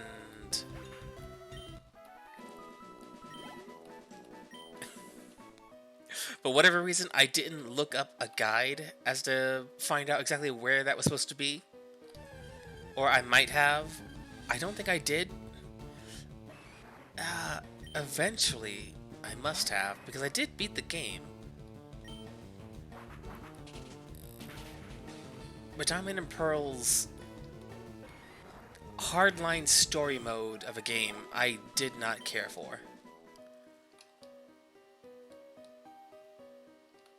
It seemed like every few steps or every few fights, it's like, oh, so-and-so showed up and is telling you about this thing or that thing. I'm like, okay, neat. Can I get back to my adventure? And they're like, nah, you have to care about this weird little gremlin. The one that you definitely don't want to capture because you don't care about the design. And you only care about because Mr. Spaceman wants to take over the world with it. Yeah. If they... I'm very much a big fan. Hey, Maine! Welcome! No, don't screw my adventure. I need that. If the emotion Pokemon were little monsters and not just like cute little fellas, I probably would have cared more. But as it stood, it still stands. I don't care about the emotion Pokemon. I don't... No. I don't want to capture them. I don't want to use any of them.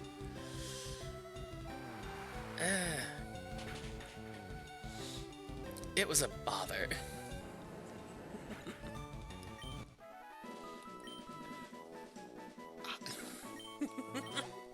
It's going pretty well today.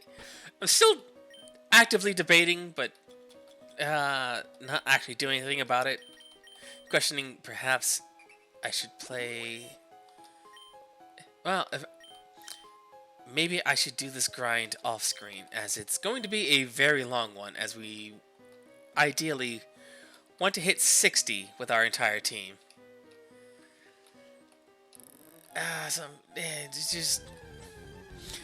It's just a lot of the same Pokemon, and they're being annoying. If people like the grind, we'll keep it up, but I'm not dealing with these dang Geodude. So many Discord me. It's true. She left me on red. I'll be like, Kiwi, I'm having a really hard time today. I need a friend to reach out to, and she'll just click that, and no response all day. Oh, hey, Red Dragon! Thank you. Welcome to the Starlit Court. We have a community Discord. It's small, but it's growing, step by step, bit by bit. It'll pop up eventually in the chat, or it might already have. Oh, yep, there it goes. The link should still work. I just fixed it up the other day.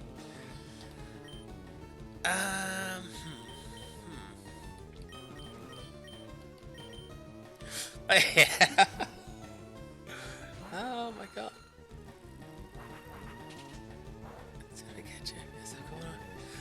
Glad he was able to catch you. Got stuff going on here. Ask Kiwi about you early.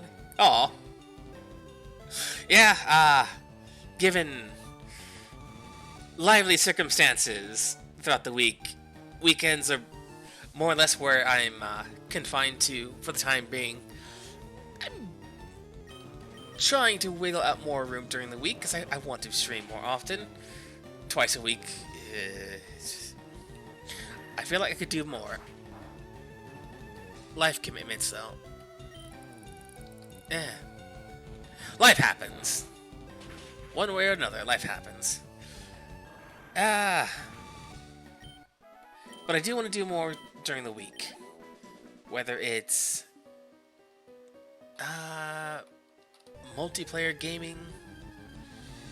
At some point, Kiwi, we gotta do some Genshin on stream. How about our commitment to play Tales of Symphonia, huh? I would love to. I would absolutely adore playing one of these Tales of games I hear so much about but never have touched ever, ever, ever. That would be fantastic. God. Berseria was sitting on my wish list and I was just watching it for the longest time, debating whether or not I actually want to give it a shot or not. Because, like, people... I'm kind of picky with games.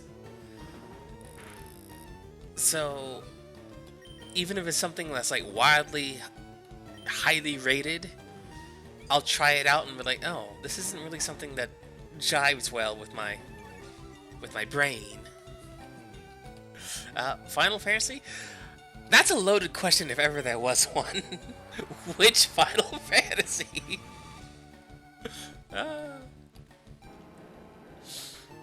Oh, but yeah. Kiwi, I would be delighted. Kiwi sounds like a time sink, but I can't get to it.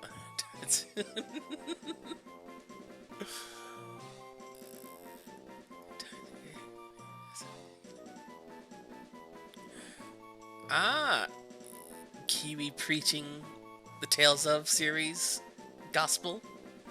And for any Final Fantasy, I've played 3. I've played 10 to completion back in the day. I've played, I think, FF3 or 4 on DS, also a long time ago. And up until more recently, I did play a lot of 14, which, once again, because of life things, I cannot, because I had such little time to actually play an online game like 14, and because it is in that that kind of range of we're still waiting on a lot of stuff, I don't play anymore just because I kind of need that money in pocket instead. And content is slowly coming, but it just hits that in-between expansion pit of time. So I don't play 14 anymore, for now. I do want to go back at some point, because it's fun. I like it. And 3... I'm hesitant to call it Final Fantasy 3. It was definitely a remake on, I believe, the DS. It looked like the same kind of art style as Bravely Default.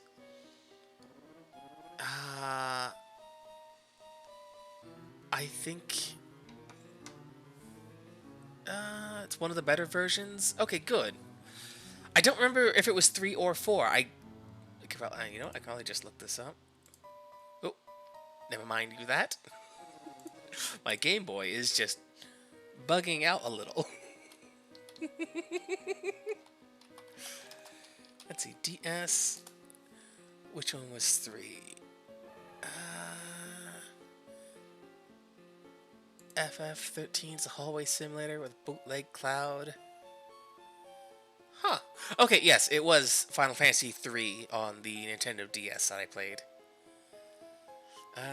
The NES Last Dungeon has no save points and everything throws a meteor at you. Oh. That sounds like the opposite of a good time, which, given the era of game that it was, I see why they would do that. I don't actually see why they would do that. I don't know what. Like, it's...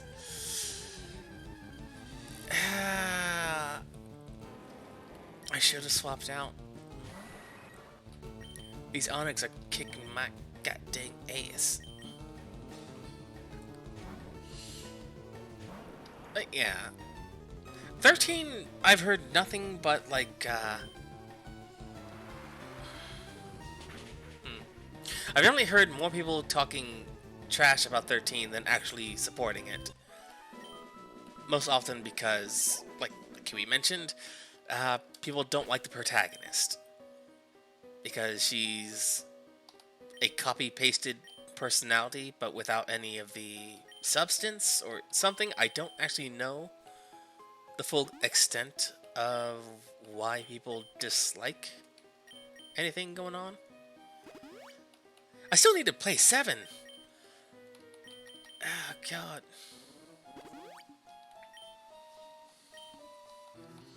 Because I think I have 7 on Switch, but I don't have a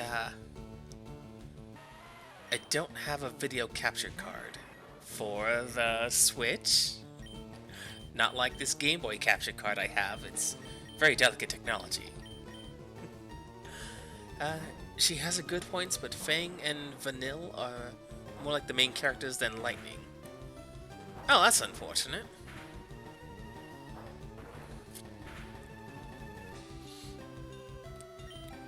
Because I've seen the FF7 remake and Cloud's portrayal in that, which, by and large, I really enjoy. He seems like a very conflicted character who wants to do a lot of good, but gets caught up in his own brain about stuff. Which is fun. Compared to, like,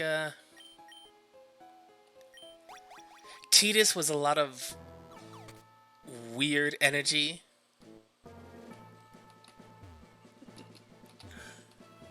Oh, well, thanks for dropping by today, Red Dragon. Take care out there. It's not unfortunate if they're easily one of your top fave FF characters. Wait. Oh, Fang and Vanilla, your top fave. Eh. Huh. Because I know the games tend to be wildly different between how they execute their stories. I played a good portion of FF6 on, I think that's also on the Switch emulation thing. Never finished it, of course, because time. There's so many Onyx, God.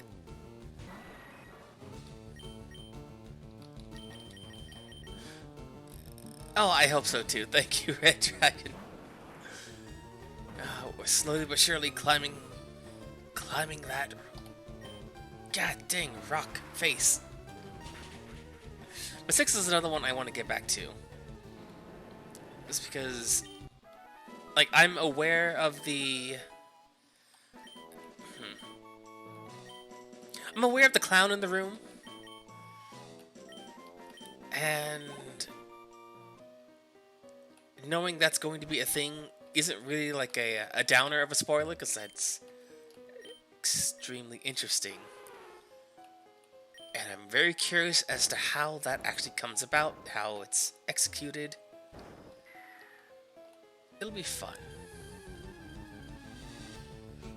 And you know what? I had a thought. If I'm running into more Onyx than literally anything else, I may as well just have Triton up front and hot potato the EXP share to every other Pokemon.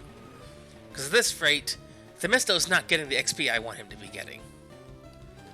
So that's kind of defeating the point of not putting EXP on him.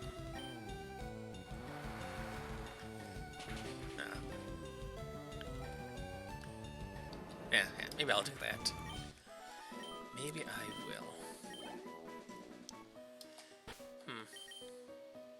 But yeah, during the week at some point, Kiwi, we gotta play some Tales of.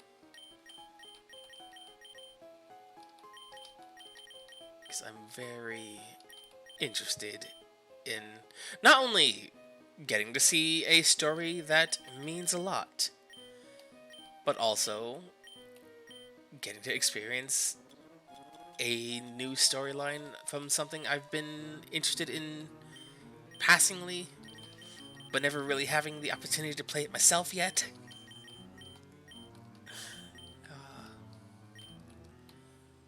Which is something I enjoy. Even with... Because it happens far too easily, where people will rant and rave about something, and then you experience it yourself, and it's like, oh, this is very different from... But then there's also the games that are like, oh, this is even better because of this and that. So I always go into new stories or games with a fair bit of mindfulness. If you don't get this PS2 emulator working, you'll cancel stream today and see about how the Symphony play together works on the internet. We don't necessarily have to cancel stream on my account. Because there'll be time. We'll find the time. Yeah, we'll test run that. We'll see how things work out. Hopefully it works well. Yeah, maybe knows about emulation.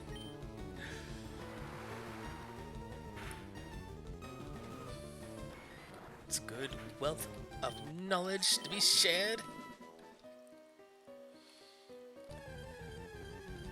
God, I just want... I want to fight the Elite Four. But we must train. Must show dedication in battle. Yeah, brain. Jumping every other direction.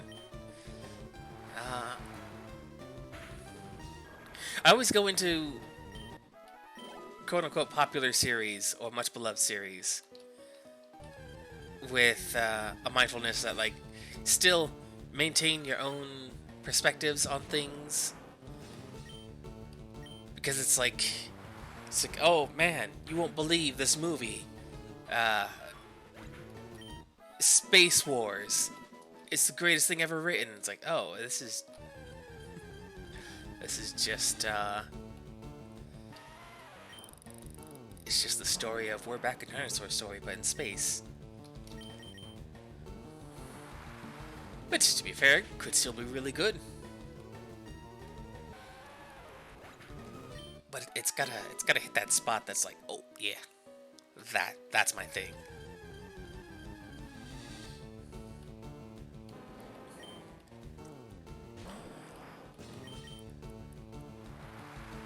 So I still do want to make that conclusion of on my own. Like, is this...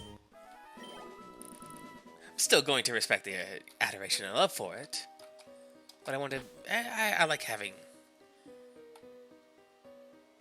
another perspective. Give the perspective a shift. Catch that right there. Zinc, Skeletea, Cetabos, Themisto leveling up.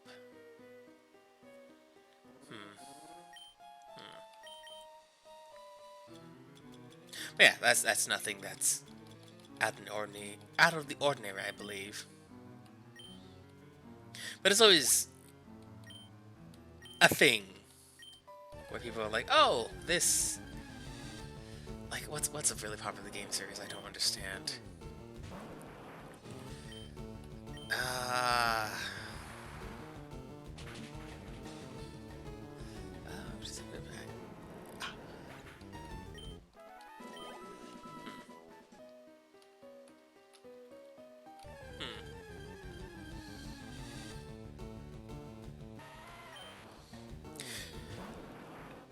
Actually, I'm trying to think of a game series that... what's a popular recent game series?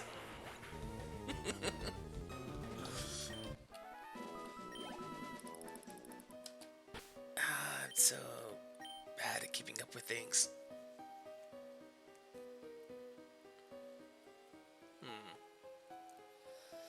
What can we do? Oh, why did...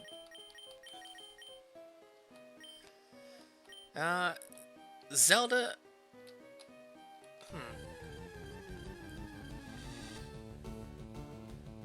Okay. Hard to say, it's hard to leave the past games. That's fair as well.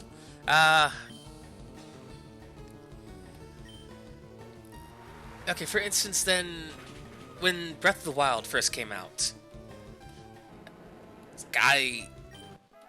surprisingly, because I tend to shy away from open world games because I like to have direction, a fairly strong direction, but I also want to be left to my own devices to follow that direction. It's, you know what, it's a lot like comparing,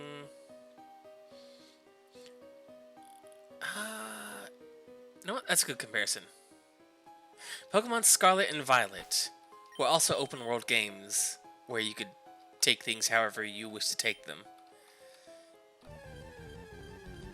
I like it a lot. It could still be better about scaling enemies to you, so you actually could have your adventure in any direction you want. So it's open world with an asterisk. I still like it a lot, but after you've, like, been to every zone, each area, it kind of loses its luster because you can just see Pokemon walking around. So there's not really this same kind of, oh, I wonder what I'll get, I wonder what I'll run into, sort of thrill. I still like the older ones where you don't see the Pokemon walking around, because you don't know what you're going to find. Maybe the things you're looking for isn't even here. Maybe it is. But I liked it better when you didn't know. And also, you could walk down the street in a path and not be attacked by 18 Tauros. That's also really nice.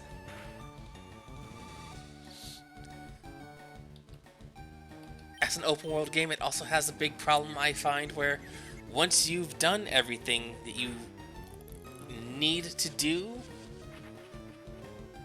going back to that area doesn't really have any point or purpose. It's like the zone never changes. Items respawn, but they're never really good items. They're just kind of okay fodder items. So, like, yeah, it's neat, but there's not really a point to go back to any of the zones. Like, I've beaten the Elite Four in that game. There's even more beyond that part. Like, oh, we'll go back and fight the gym leaders. I'm like, neat. Why would I do that? I don't particularly feel a need to anymore.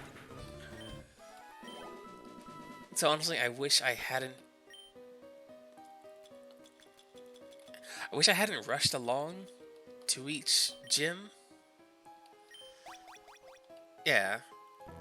But games that give you some reason to, like, actually go back and do something, and it actually is different.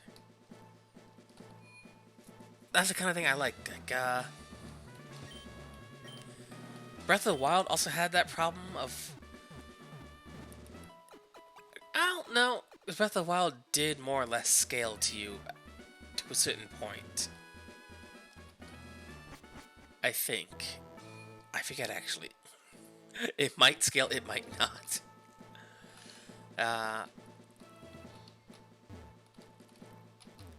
You just had to deal? Okay, so it didn't scale.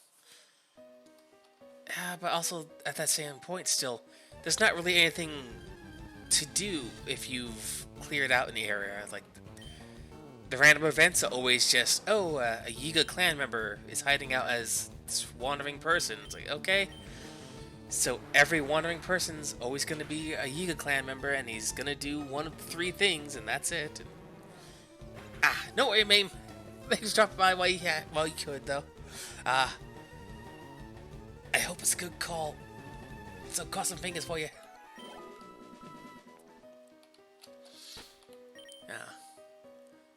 But that's the problem I have with open world games. Like, once you've done what there is to do in a certain area, you're never really incentivized to go back and do something more. Like, Genshin kind of also has that problem as well. But they also will do what I like, where they'll have a little random event spawn in. Occasionally. So it's like, yeah, you're walking through, just collecting Sunsetias. But then, oh, hey! Some Hilly-Churls are harassing a vendor. You get a little boost of experience books, which, since you don't have every character possible, it's always worthwhile to have those on hand. I mean, unless, I guess, you do have every character maxed out, and that seems unlikely given how gacha works.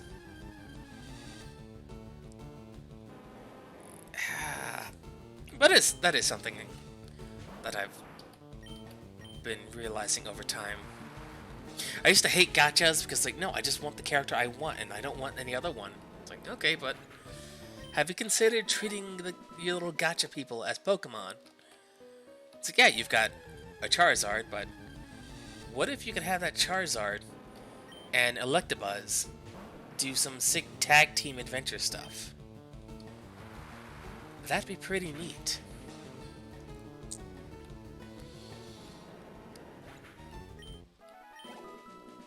And you always got something to do since stats aren't static. On the one hand, I'm absolutely despising my poor luck in getting some Flowers of Paradise Lost artifacts,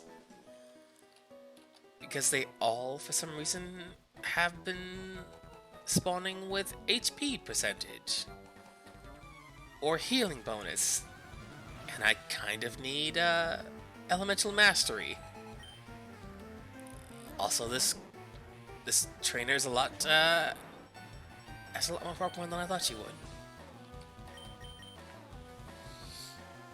Yeah, being able to mess with people's stats and trying different builds, using different weapons, even with the same skills, it's a lot of fun. I like it.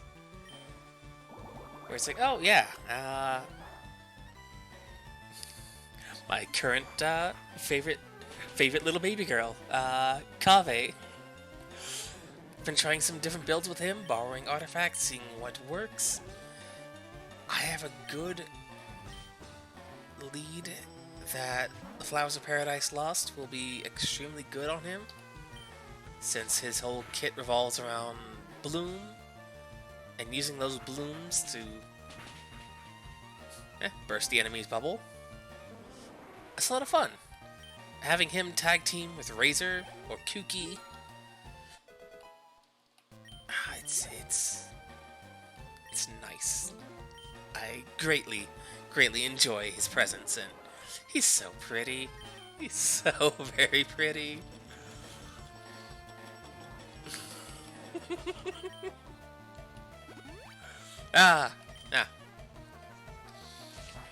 But figuring out what he does and how to best accentuate his skills, that's a lot of fun. I'm finding that to be a lot more engaging than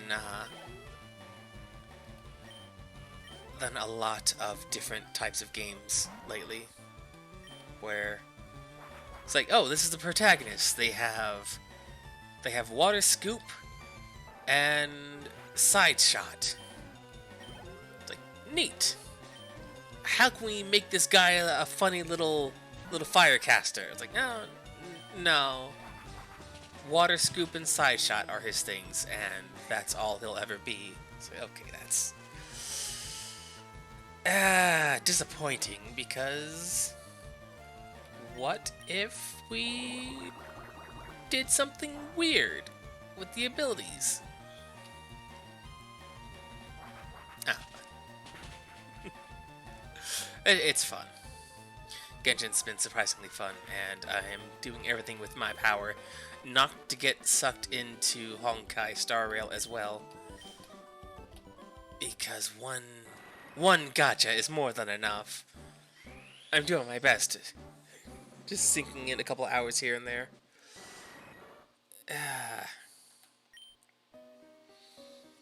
Because of the time I actually have to do things. And not be perpetually interrupted with the comings and goings of work and where? Oh, there we go. Welcome back, Kiwi. Just espousing upon my adoration of the newest baby girl of the party. This Kave is an absolute delight, and what? Right, I was talking about open world games that incentivize you to actually go back through the world and not just teleport point to point. He is so baby girl. I love him. He's such a good boy. But like with Breath of the Wild, you're never really incentivized to comb over areas again. Unless it's for like Korok seeds.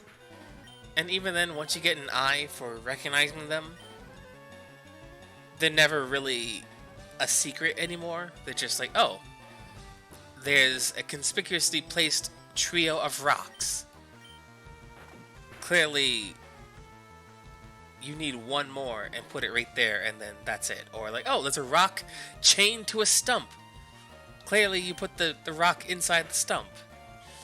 So it stops being a happy little, like, oh, I found this thing! Now it's just, you look in a vague direction, you see the puzzle there, and like, ah. Of course, then we get my inventory increase. So it just kind of falls apart in, like, oh, well, I don't really need a big inventory. So why bother increasing your inventory of weapons that are going to break when it's like you don't really need more than 5 weapons at a time? Breath of the Wild 2 is so disappointing though. You're watching your friend play it and they're changing so much for what should have been in the main game. I'm probably not going to ever play Breath of the Wild 2, or if I do, it's going to be so far into the future that it's largely probably not going to matter. So what kind of good changes and bad changes did they even make? Which, if you listen to this VOD, and you don't want to be spoiled as to Breath of the Wild 2 stuff, which probably is not going to be a big issue. At this point, like, unless you get into, like, to the nitty-gritty of, like, big twists, I don't think there's much in there that's going to actually be big spoilery. No changes, really. A few things added, but it's sad. Oh. So I'm guessing weapon durability is still a thing, because why would they change that? Do you even keep anything between games? I can't imagine you would, otherwise it would be more of a DLC than an actual second game. Let's charge $120 for the same... $120! Wait, is that 120 Frozen North units? Or is that Freedom units?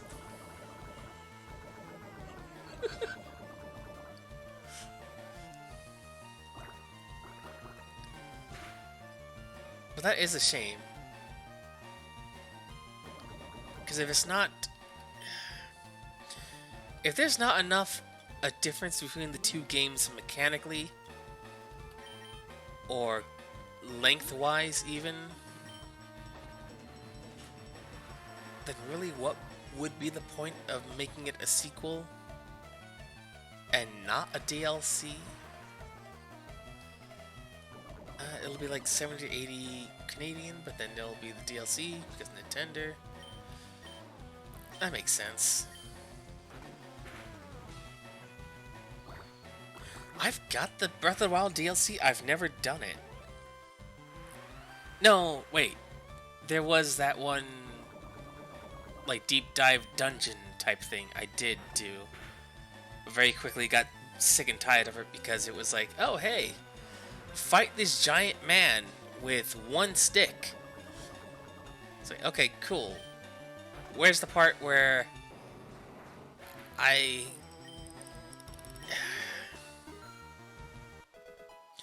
because there's challenges that test your skills as a player. And then there's challenges that are like, yeah, it's possible, but it's not really about skill, it's just hit this sack of HP with a stick. And that's your challenge. There's no skill involved, it's just pure do it.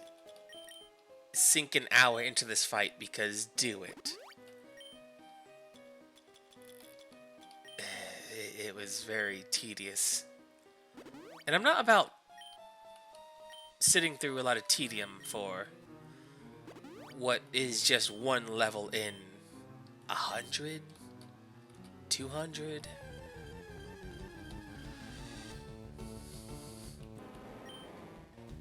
I like the game to also value my time. Which, because I'm using Breath of the Wild as comparison to Genshin, like, I actually like that materials in Genshin all matter through the long run. It's like wood in Breath of the Wild. Yeah, you can make a campfire, but that's more or less about it. There's no weapon crafting, so you don't really need more than like, oh, I should get some wood to do this. And even then, like, oh, if you don't have an axe, then you're going to be wasting even more time. Whereas, like, just let me hit the thing. It's... And weapons all have durability, so it's, like, not even a case where... It's like, oh, I have an axe, let me gather all the wood I would need for, like, the next 3 weeks or so of projects. Nah, it's... You have an axe for now, use it for now, and then don't worry about it later on. Just remember where that axe spawns and come back for another one in whenever you need it. Mame was right, you are missing the bios. Well, it's a good thing he mentioned that thing then. Oh, God.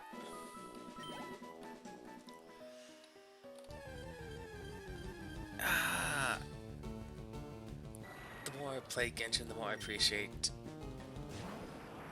the not needing replacement weapons every few levels. I wish weapons came a little easier, but surprisingly, a lot of highly rated builds use 3-star weapons, so even then it's... The 3 stars aren't complete trash until, like, a weapon is added to the game that has the substat that you would want. You forgot you only had the firmware. Both those things sound like alien speak to me because I don't know the whole process of what to call it, of archiving certain databases with which to later have a more user-friendly, ease of use, snapshot of the way back when. Because I'm all in favor of you archiving these games that we've seen time and time again. The creators will just decide, you know what? We're going to stop selling this game and no one's ever allowed access to it ever again. It's like, cool. Why? We don't want people to play the game anymore. It's like, okay, cool. For digital history and for those who, weren't born in time to play these things and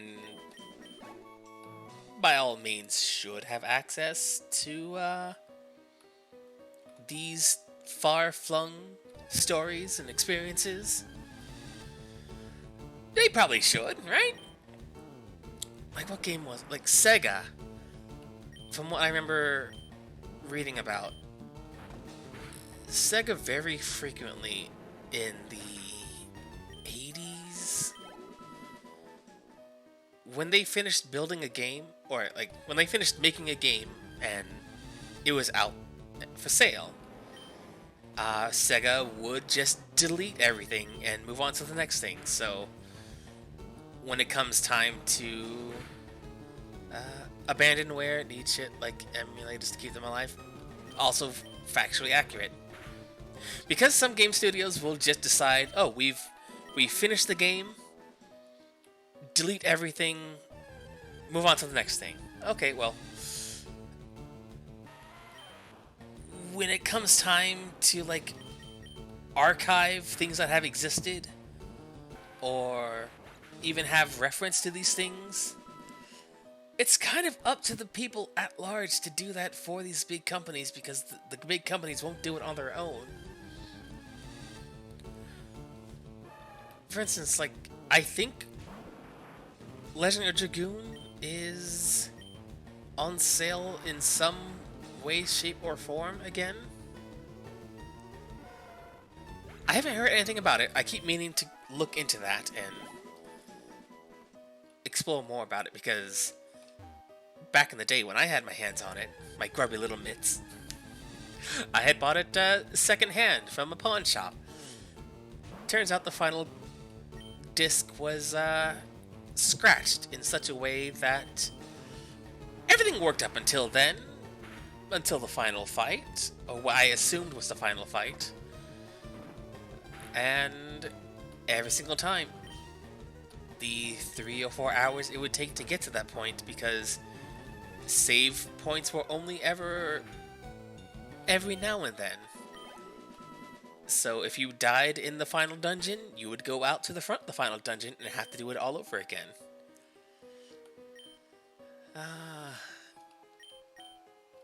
You just want this to work so you can play Kia Dark Lineage as it's underrated? Well, that's another thing. Games like that I've never even heard of, but people played and adored and loved, should be able to share those things. Even if not like handing someone a physical copy of them, you should be able to find out that they existed and remember what they were and be able to play it again. It's like, you bought it, right? You should be able to play it. It's a big problem with like the old school Game Boy cartridges, because they have a lifespan of however long their battery is alive for. When that internal battery dies, all the data goes. It's a problem. And when archivers are doing their due diligence of ensuring these games can always be made access, always have access to them. Ah, God. Not even to mention the modern games that are being made and sold today that game developers will just decide, you know what? No one gets to play this anymore, and they just yoink it off their storefronts. What? Why? Especially the ones that technically have online functionality, but don't need it to play the game, but will be set up to that, like, oh, we've stopped selling the game, so now you're not allowed to play this anymore, even though you don't need internet access to play this game. You're just not allowed to play it. Yes, you bought it, you're not allowed to play it. I personally disagree with that.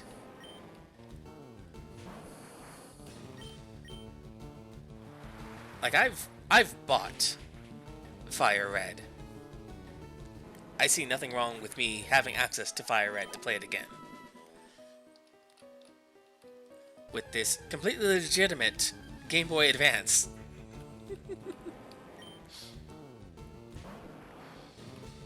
Plus, there's games that just don't exist anymore in physical or digital copies.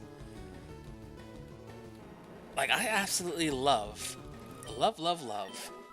Threads of Fate for the PS1. As far as I'm aware, it doesn't exist digitally to purchase. Unless you go to your friendly neighborhood emulator. Otherwise, there's just no way to play it. Like, I certainly don't have a PS1 that still functions. The one I had exploded one time. And I had it well after the PS1 was discontinued, so trying to get that repaired was a pain in the ass. But yeah. And granted, some of these games are showing up on things like Steam, or I guess mostly Steam.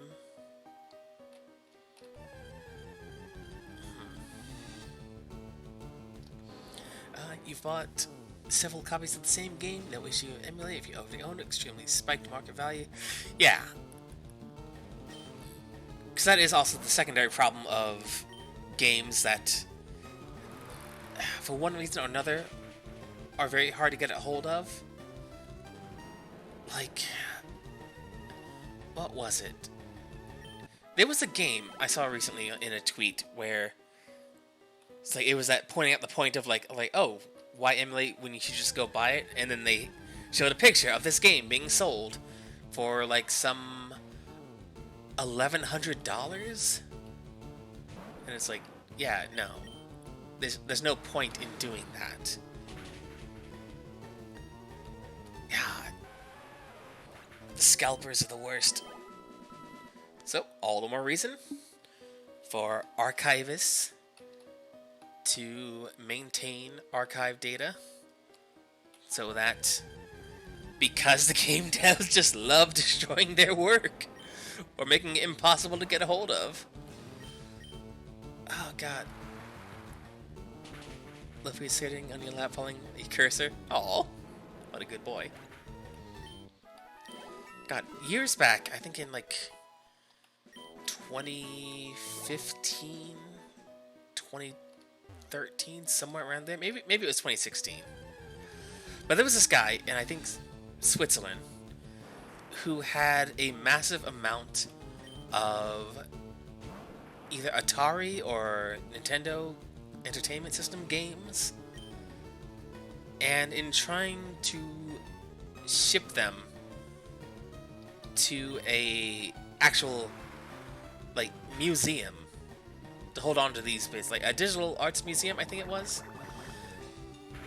like 80% of the games sent were destroyed in transit, just because they weren't treated with the respect a package labeled fragile should be, and it was crushed under some other package. This wasn't even a small box, it was like a 8-foot tall, or I guess, I don't know what 8 feet would be in world units, I just know the freedom units. The red, white, and blue units. But it was a man-sized box full of other boxes, and it was partially destroyed on its way to the museum. And people donated their own copies of these physical games to the museum to make up for what was lost in the efforts of actually archiving physical games. There's a lot of people go like, oh, they're just games. It's like, well, yeah. But each of these helped color a lot of what is modern day social... what would you call it?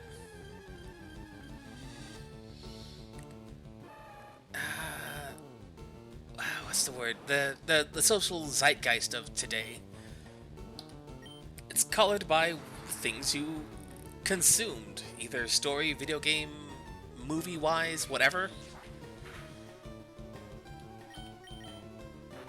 Preserving that should be a thing, so you can look back in time and go like, oh, well, at this point, this certain type of thing is extremely popular.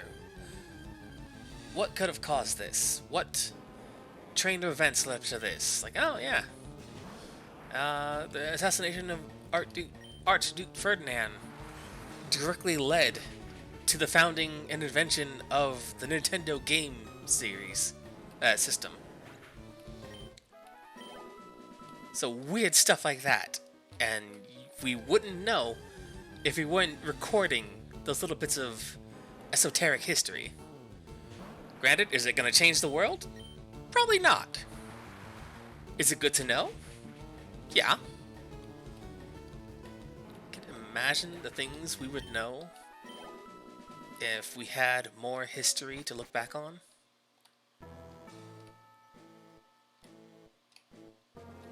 God, there's... I tried to look it up at one point, but I couldn't find the right keywords to find what I was looking for. But there was this documentary on a lost city that was just missing to time because documents regarding it weren't really preserved. So there's all these different receipts, basically, transcripts of shipments made to X location, and location no longer exists on any maps. It was near impossible to tell where it actually was. They have all these transcripts of people talking about this location, but it was just the context for where it was just missing. So where is it? I don't know. I don't know if they ever found it. It'd be neat if they did. I personally am unaware. But stuff like that is so easy. Especially when large stores of information, innocuous information, are just lost. Over time, more is just lost. Things are forgotten. Which is a terrifying prospect.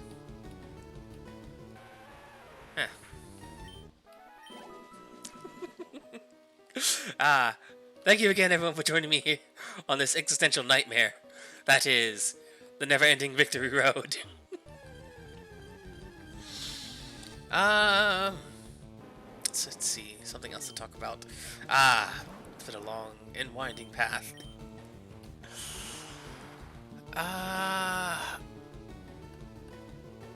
Legend of Dragoon. I think... No, that was... It was yesterday on one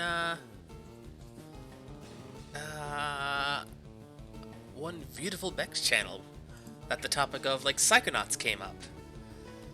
I remember liking Psychonauts a lot. It was extremely surprising to me to find out that apparently a lot of people didn't enjoy it anymore, especially when the second game came out. It's like, okay, I'm sorry to have missed that meeting where we all, I guess, collectively agreed it wasn't a good game. if someone's got some notes, I would love to take some notes on, read through those, find out why. Mic settings. No, it's okay. Oh. No, that's sad. Sorry for your mic issues. Yeah, but you know what? When the program says F you, that's when you double down and you bend the program to your will. Yeah. But that happens a lot. Not the bending programs to your will thing, because, I'm sure it's no big surprise, I have not kept up with a lot of things video game-wise. So a lot of things that are, I'm aware, in the social zeitgeist are momentous games in the collective gamer history that we all share in. Like FF7, I'm aware, was a big deal at its time. I like the characters from what I've seen of them. I want to know what their story was, so I still want to play it.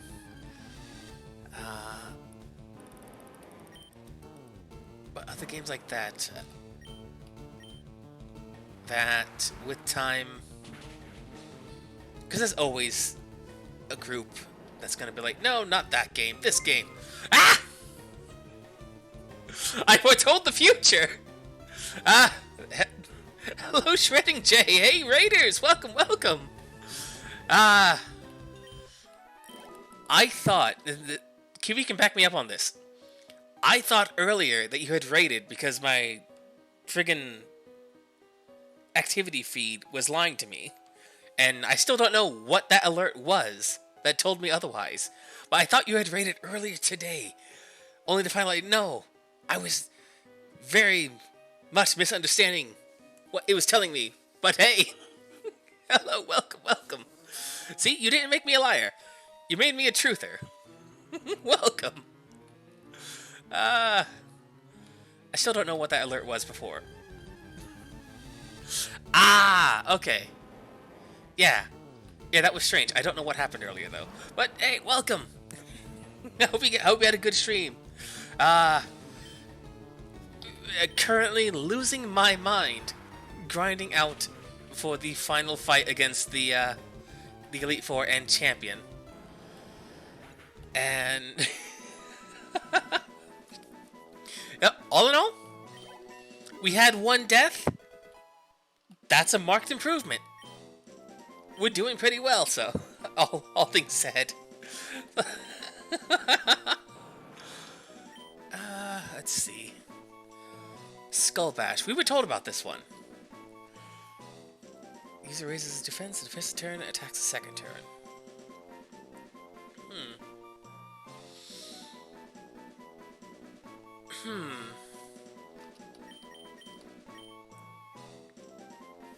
You know, for now, we'll replace Hydro Cannon with this,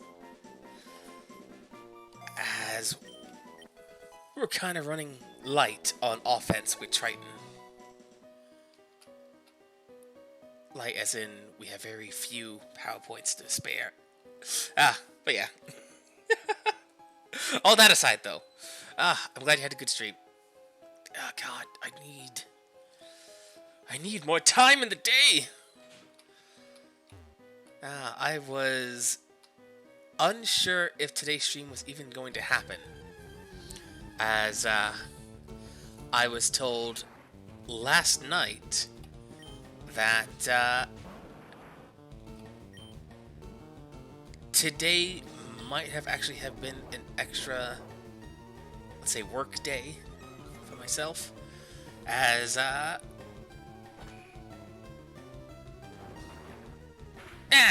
well, the kind of thing of when someone else's plans get changed, and then by that merit your plans get changed, that kind of thing happened. So I was unsure if today was going to happen. Surprised that things went off without a hitch. The change from yesterday was changed earlier today, and right down to the wire, everything was going to be good. So yeah. Now, I'm here grinding on Victory Road, Wait.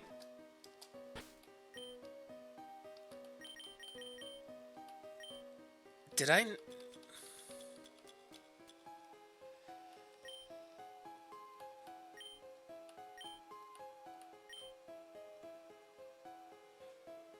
I see. And apparently... apparently, I was so distracted with my ranting and raving about how important digital archives are, I forgot to give the EXP share to Themisto. So Themisto's been missing out on some XP. All in all, this is fine. Triton is our ace. He should be the strongest one we have. So by and large, not a huge loss, but that means we have to hit more stuff with our turtle friend. And I think we're going to be aiming mostly for evolved Pokemon or Onix. Because everything else gives far too little XP to be worth one of our power points. But that's fine.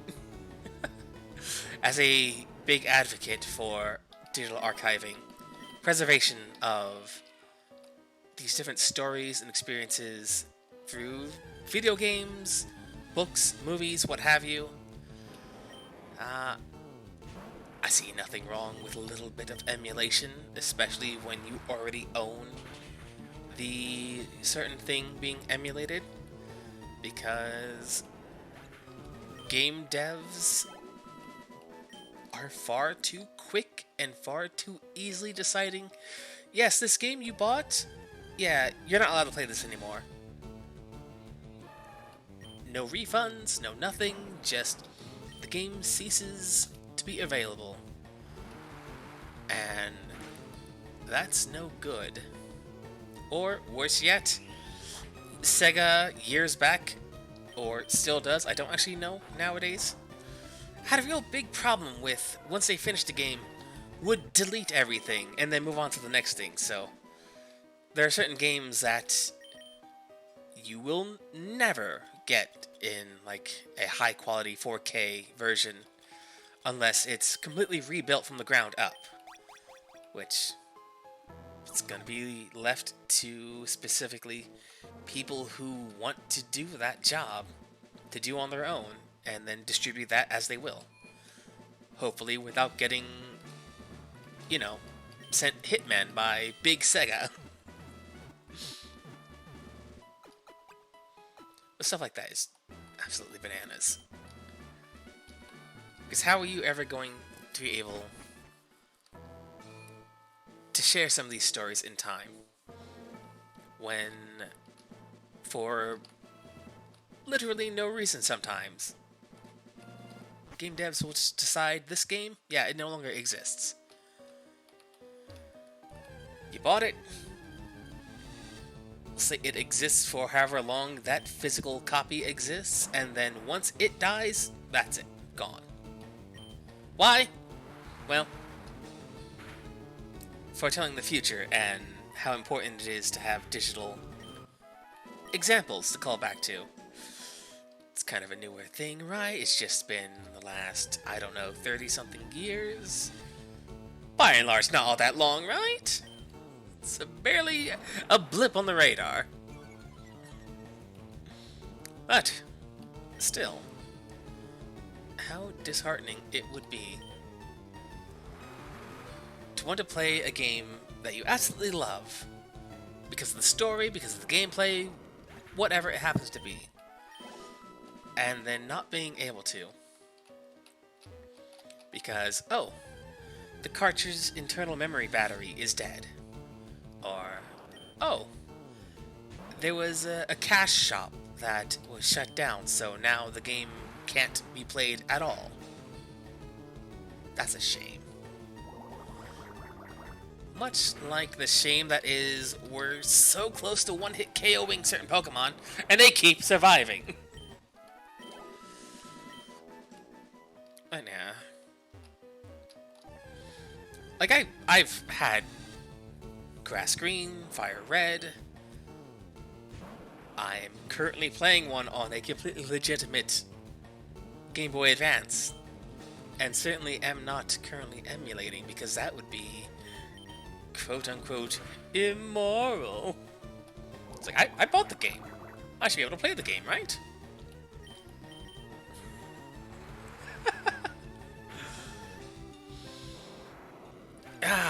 But slowly but surely, grinding our way to Victory Road, not Victory Road, Elite Four status.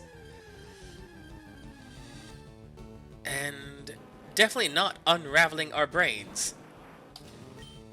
Definitely not. Yes, the action might be repetitive, but that just means more time for lamenting the loss of certain digital video games that can be circumvented. Why did I just... It was circumvented by... by enduring young archivists, making sure these things never disappear. Because wouldn't it be a shame? One day, some big Hallmark game, like, say... what was the big deal? I always default to FF7. Say FF7 just stopped existing as it was. But yeah, it's being sold right now in its original PS1 format, digitally, but let's say it wasn't for the sake of argument. And the remake was all that ever existed for most people. Then, by and large, a lot of people's only interaction with Cloud or Sephiroth would probably be from Kingdom Hearts and its series, which is not exactly the same characters. Like, even between Kingdom Hearts 1 and 2, those characters changed wildly, both design-wise and personality-wise. No worries, Jay. Knowing now that you're across the pond, like, I definitely don't begrudge you the need for sleep. But thank you. Thank you for dropping by. Thank you for raiding today. And for those of you out there, check out Shredding Jay. I hear he makes good music. And I hear it's a pretty cool dude. You should go check him out. But yes, rest well. Pleasant dreams. Someday. Someday. Make it to one of those streams. Because holy cow. Time. Time's a funny thing. These Geodudes are annoying me. They're not worth fighting.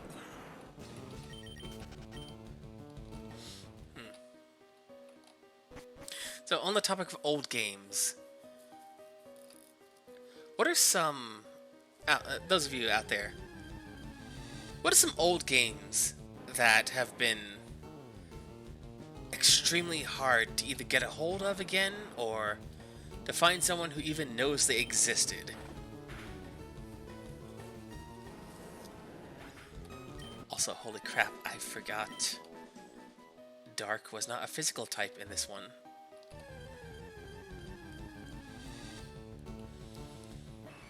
Like, Hunting Grounds, Rule of Rose? Oh, Haunting Grounds. Rule of Rose. Yeah, I already don't know what that is. It's Haunting Grounds, Rule of Rose. No. I'm thinking of that one ghost game with the camera.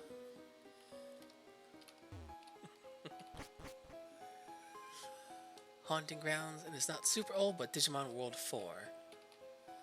Well, super old or not, games that are hard to get again, and for the most part, people don't know about. And when they do know about, that's what you do. You call call it out. You're like, so looking at it now, it seems Haunting Grounds was a very popular game. I've never heard of it. What was this thing? What is... Tell to me of these haunting grounds. I hope there was a ghost. Or a ghoul.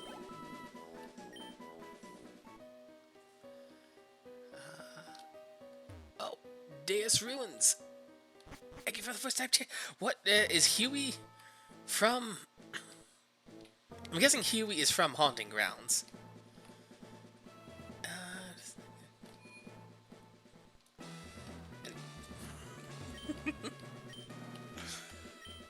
But that's 3 people who apparently know what this is. What is this? What could it be? In fact, you know what? I've got a moment. Why not,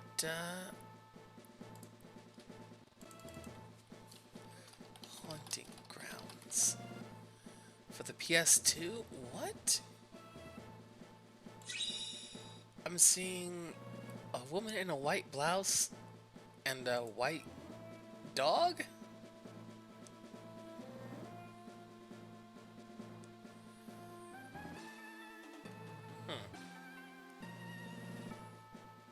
And there's a big man in a tank top.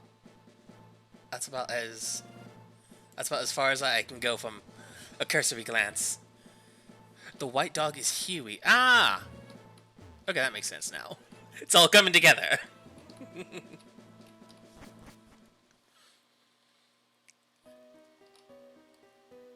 But it sounds like, definitely sounds like a much beloved game from, let's see, the PS2 era? That also probably would explain why I've never heard of it. Like, I've known of more PS1 games than any other generation of PlayStation. Aside from maybe Soul Calibur? Or...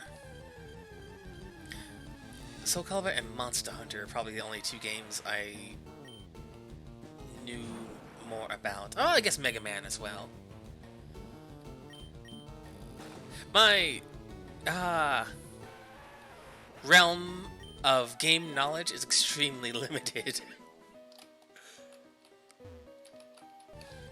But that's part of what I want to fix. By and large, for the stream life of things. Which means, definitely at some point, Kiwi and Mame. I need to... Oh. The Misto's evolving!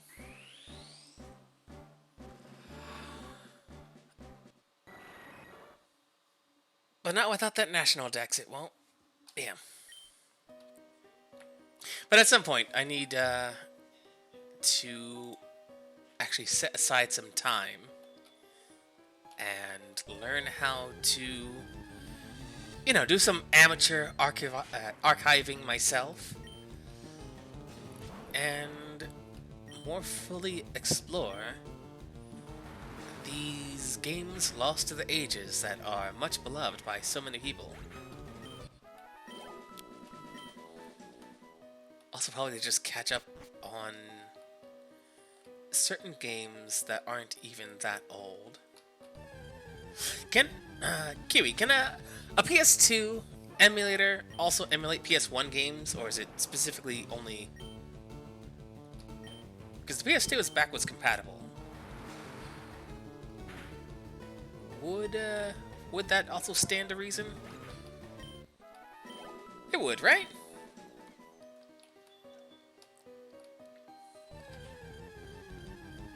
Because there are a few things I would love to get my hands on again, like old school Monster Rancher. I freaking love that game. I put in so many CDs,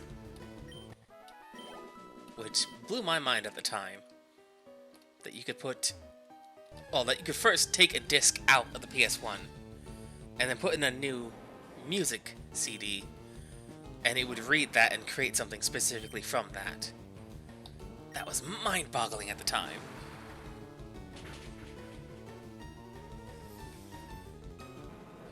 I wonder how that would work nowadays, though. If it even could at all. It probably can't. I don't know. Not an expert. But at some point, I will have to learn how to do that from you wizards of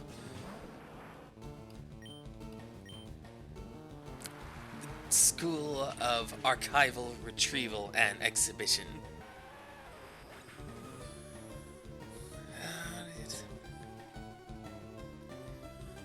Okay. I was more curious if, like, would you need one for each one, or would one retroactively be suitable for the first as well? But if it seems like there would be compatibility issues, I can understand that.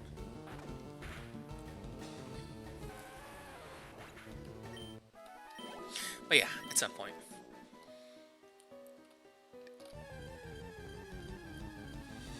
I would actually have to go and look at like a list of PS1, PS2 games and see which ones I even recognize. I definitely want to play Legend of Dragoon because I've never finished it, and it was so much fun. The story, the characters, the combat system I barely understood at the time. Because I think it was like a rhythm game. And if you don't do it right, it just does less damage or misses entirely. You're right, you can, but there's lots of issues. Okay, that makes sense then. Neither one are particularly data heavy, right? Like, it's not a huge problem to get both at the same time. I can't imagine they would be. But I could be mistaken.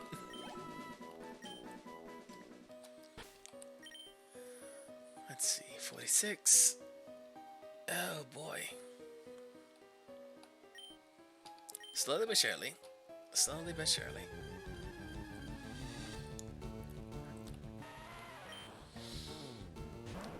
Because that is something I would really enjoy attempting. Playing some older games that people absolutely adore. See what the big deal was. See how it might have shaped things going forward. It's like the whole the Dark Souls of racing games kind of thing, or whatever. People make games to chase a hype, and sometimes they improve and make something completely different. They're pretty small and not demanding. You can even run Dragon Guard 3 and Genshin at the same time. Only mid PC lag, and PC is a toaster. Okay, good to know. Good to know. Oh, that would be so much fun. Play some Mega Man again. Oh! I need to find a Mega Man Battle Network game that I haven't played.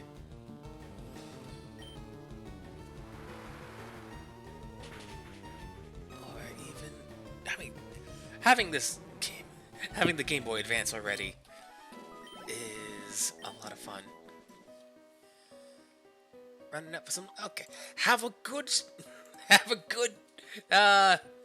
tobacco stick adventure.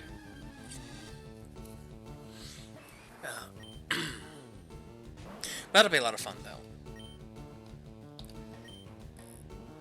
Because newer games are nice. I don't have the best hardware for a lot of the newer games. And the ones that I do run pretty well. Kind of hit or miss.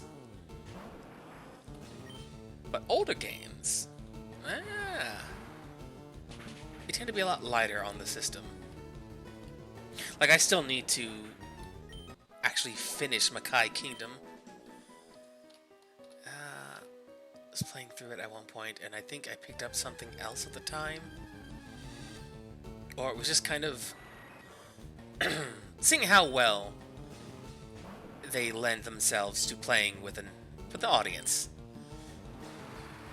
Because most importantly, like if it's something where I can't split my brain between paying attention to the chat and also playing the game, I need to find something a little different. Because I don't want to be playing something and be so involved with it that, like, we ignore chat, because that's not fun.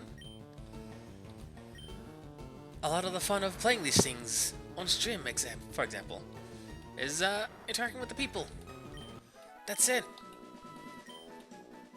Like, there are some things I'm gonna do regardless.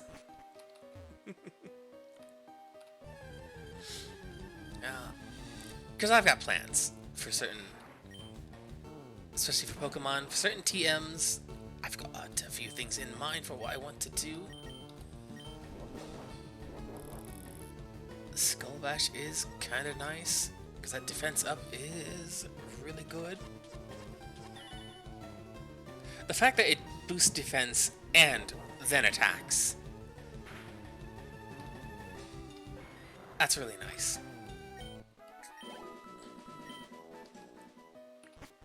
But I've got some plans. Hopefully the training is all worth it, because there's still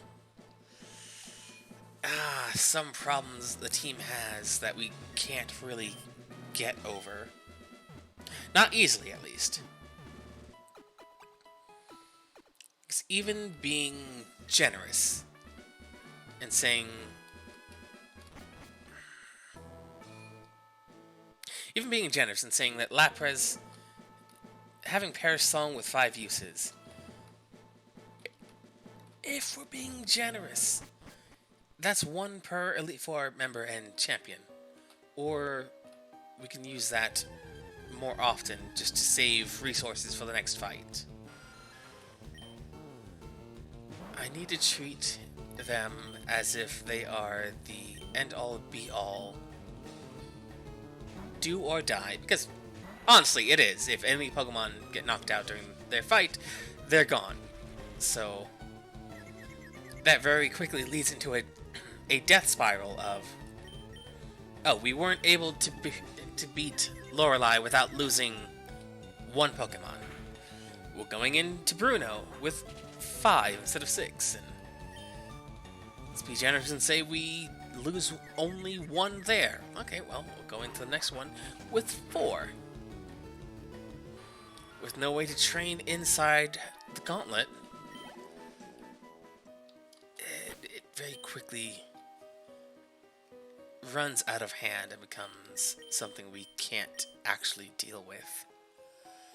What is that I want to avoid?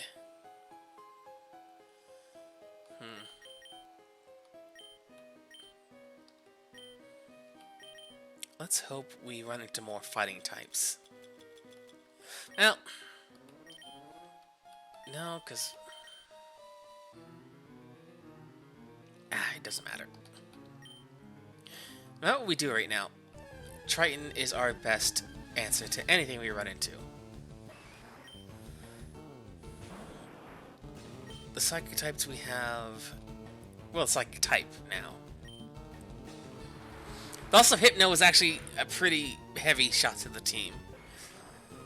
Hypno was fairly sturdy psychic type compared to Jinx, which is very much not. And nothing else we have can really fight stuff in here. Because even our Aerodactyl would not have much chance against an Onix. It uses 1 rock move and boom, we're done.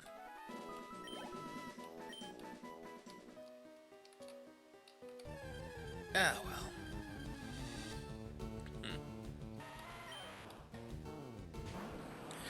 Because with the current control setup we've got now, I always was a big fan of turn-based combat. Just because it gives me time to he and hum and haw over choices to be made. I feel like I'm much more in control. which sometimes isn't all that great. But good God, the grind. We didn't even lose our Hypno in the grind. It was because of that Dugong and its sheer cold. So that's an annoyance. You know what? I wonder. Let's see. Oh, yeah. Is there a better spot we can be doing this grind?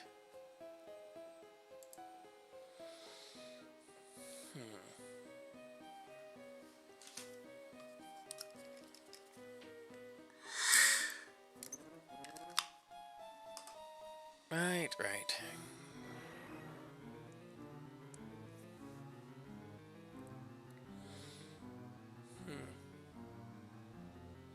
Okay, here we go. Vermilion. Go to one island. Ah.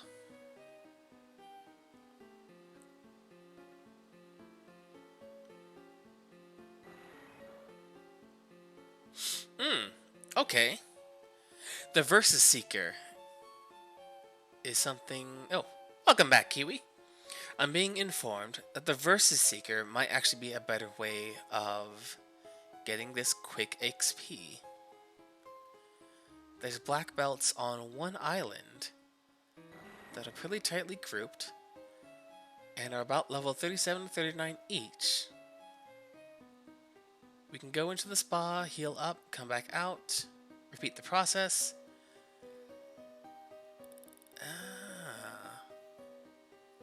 Plus it gives a lot of cash. Okay, so that seems to be the consensus of what is probably going to be a better grind than the random nonsense in here. Because that means Themisto can be upfront, getting the most value of the XP. Followed up by...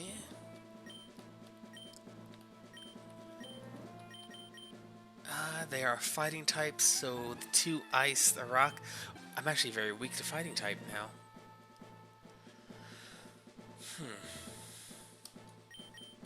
Okay, it'll be fine. Might grab Fatum Bachelor. What? What is that? I'm unfamiliar with this thing. Vermilion. Wait, Vermilion? Right, the SAN.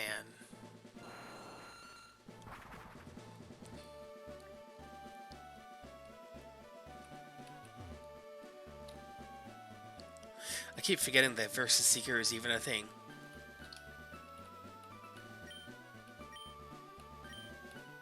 Let's see, we're going to one island. Kindle Road. Oh, you know what? Let's also heal while we're here.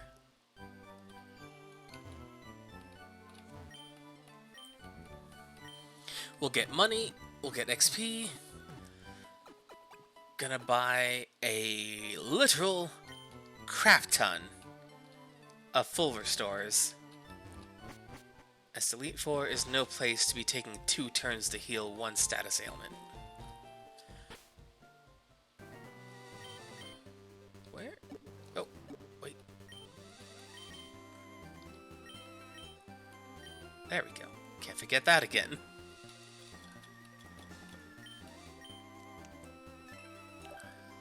Kindle Road, Mount Ember. Okay. Easy peasy. Oh, you know what? Stay hydrated out there.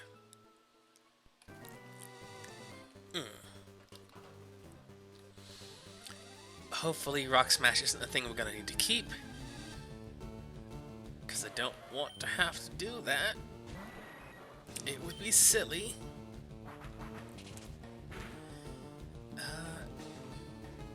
It means Fate Birch. It's a low poly adventure puzzle horror.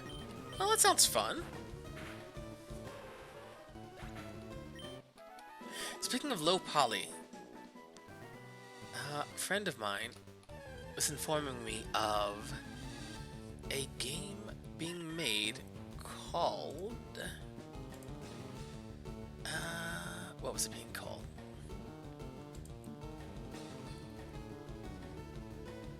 Let's see. Oh, there it is. No, not Mandrake. Monsters and Memories, which is an MMO being made right now, built to emulate the much earlier on low poly style of game. A lot like EverQuest, I believe. Though I have not played it.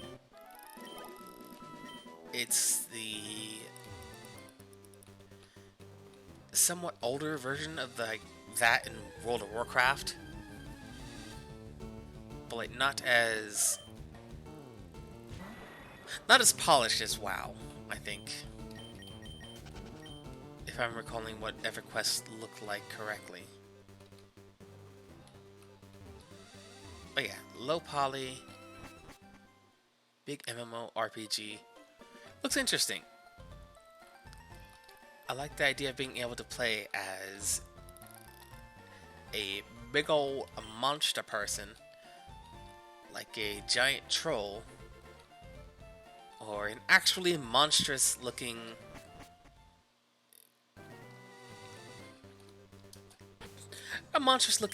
otherwise normal player race. Like, I don't much care for dwarves or playing dwarves. But their version of the Deep Dwarf is a much more monstrous, stony-skinned kind of dwarf, which looks interesting. Oh no. You know what? Zinx, you're pretty fast. But it's gonna be fun. I hope. Oh, what about this Fatum Betula? Oh, Betula? What's this game like? Powder Snow. It's psychic. The Machoke.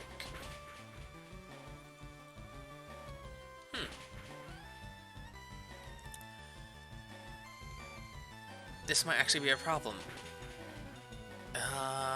Well, no. Actually, it might be.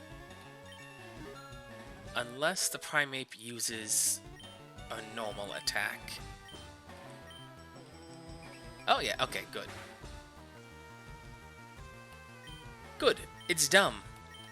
It doesn't know that it probably should have used a fighting move on Zinx.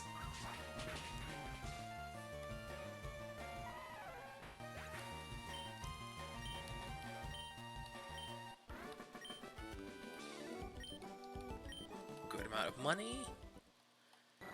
Mr. leveled up again. Still can't evolve, sadly.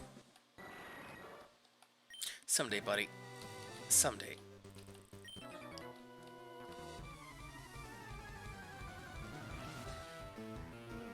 You know what? A change of scenery is also very nice. And that is more or less the same level of Machop we were fighting before. So yeah, much more predictable. Since we're not running into rock types, we can guarantee... Yeah. Good. Not even... I mean... They're not even... They're not even 40s. They're still in the 30s. Which is disappointing, but... they're reliable. Disappointing but reliable. Oh no.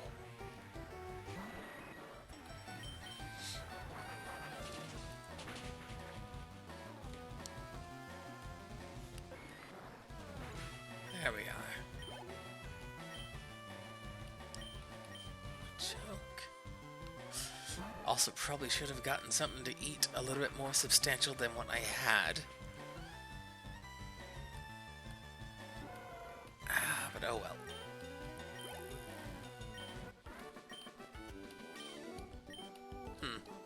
Actually,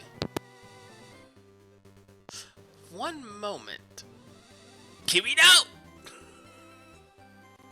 I have an idea. I will be right back.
There we are. Apologies for the delay, but hunger, a deep, dark hunger, was growing, and I could not control it. Also, Kiwi, I said I needed something substantial to eat. Something substantial.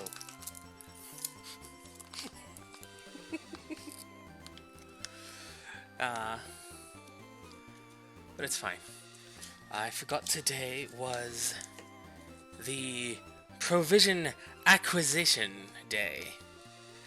So, I will have to make do until said provisions are acquired. So instead of something more substantial, I have, what I believe...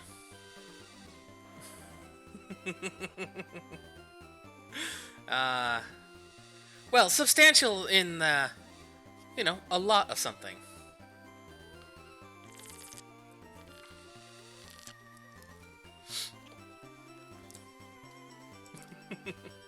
But, in the meantime, I have some fruit cups with little mandarin oranges inside, and, a wee little spriggin of apple juice. So, until something more sustaining has been acquired, this will have to do for now.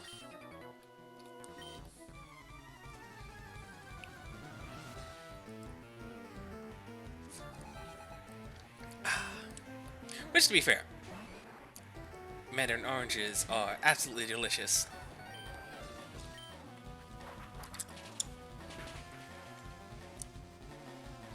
And the stuff kept in cups of its own juice is even more so.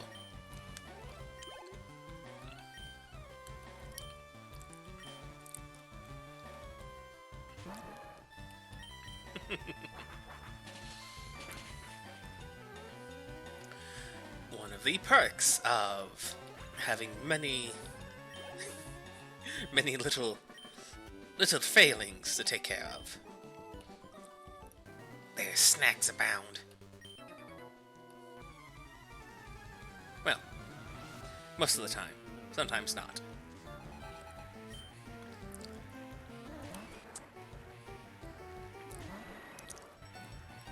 But this time, we had some.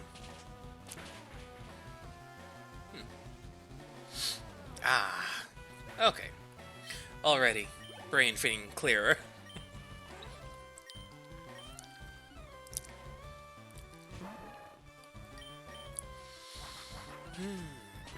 Be sure to stay hydrated, eat some food, feed the engine that is your body. Let the energy flow through your veins. Speaking of energy, actually, no.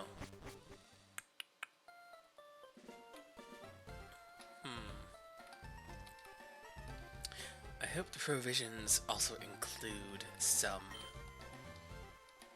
you know, some go juice, some energy drink, some might say, to sup upon the deliciousness that is a bunch of sugar in some water.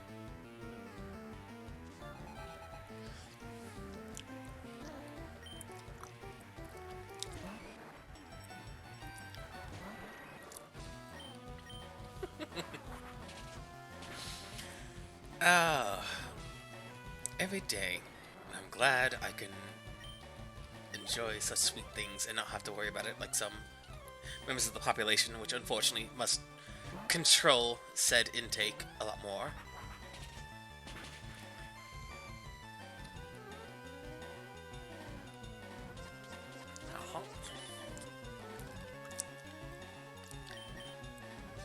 That's it. Fruits are just plain delicious.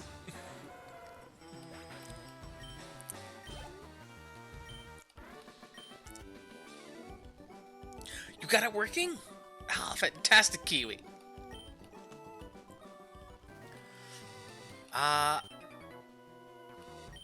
Later on, which at this point isn't even all that much later, as we've been going for nearly the allotted time I usually afford myself to have my own little thing going on.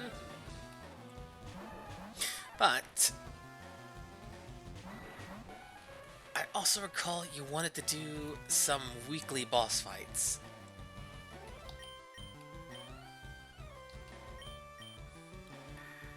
Which should be... How? Ah! Oh! You got Pt10 working. Fantastic, though. Uh-oh. Why didn't that kill like it did last time? Did it miss? I wasn't paying attention. Ah, boy. It's fine.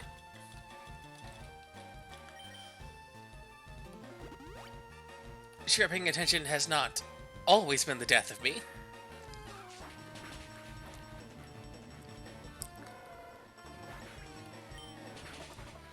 That's fantastic. Oh, God. And you know what?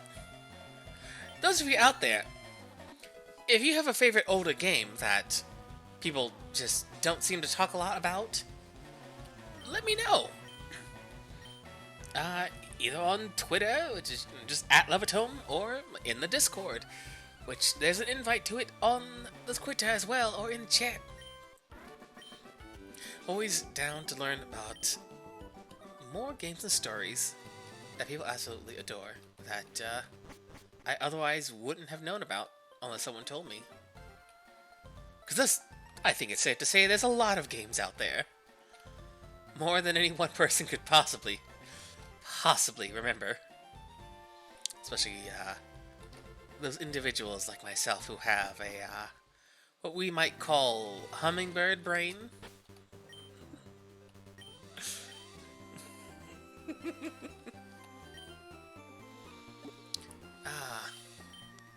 You know what? Kiwi. Owls. They're kinda dumb by and large, right?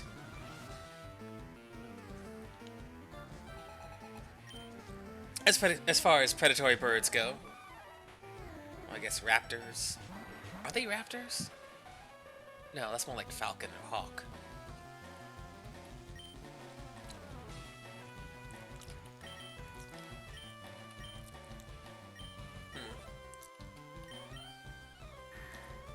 It's neither here nor there, owl. Yeah, they're not exactly smart. So something I can definitely familiarize with.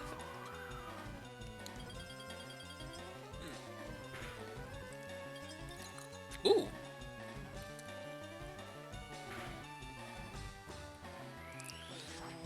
Uh-oh.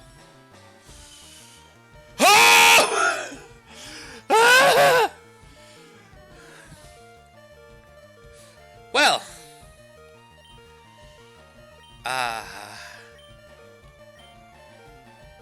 Oh, owls could be nocturnal raptors? Because I think raptor just means bird of prey. And that's not just because I'm basing that off of Jurassic Park, the movie Quip by Dr. Alan Grant. The movie has been proven time and time again to not be what we would call scientifically accurate. But I think that's what raptor means. It's just bird of prey, right? I believe so, anyways. So nocturnal raptor, that would be owl. But yeah, they're not entirely bright. The word raptor is a term used for a group of birds consisting of hawks, falcons, kites, eagles, vultures, and owls. Ah! So it does include owl. That is fantastic. Also, apologies for that noise I made as Zinx nearly died from a non-critical hit cross chop that apparently did 115 points of damage. Oh my god.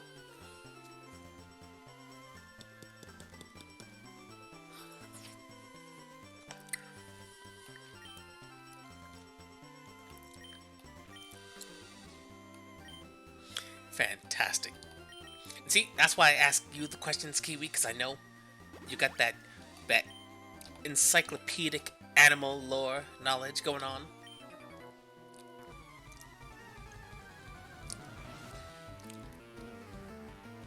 See, I just got that that esoteric trivia thing going on.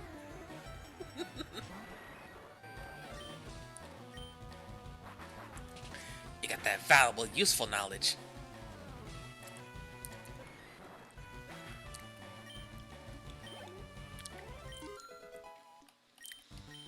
Oh, this is so much more quick.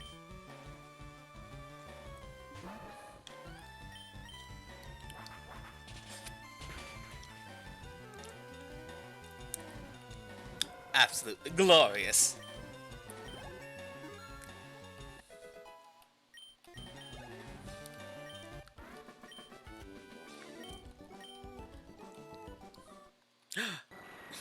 I keep getting my hopes up every time I see this screen. And then reality sets in. The Misto cannot evolve until the Elite Four are done. So, more than I want to defeat the Elite Four to be, you know, the greatest trainer there ever was. Yeah, let's put that here. I want the Misto to be able to evolve. We've been on this journey for so long.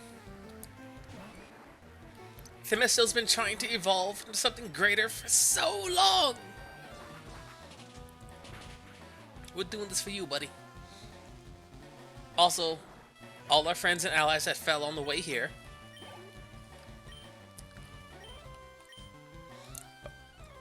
But we're gonna do it.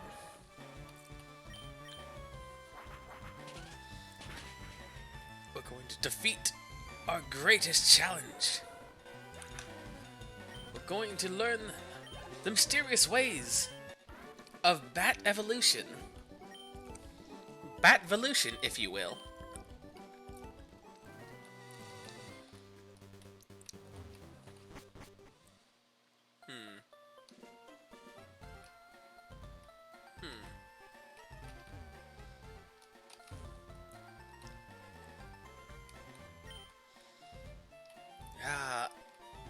For certain, though.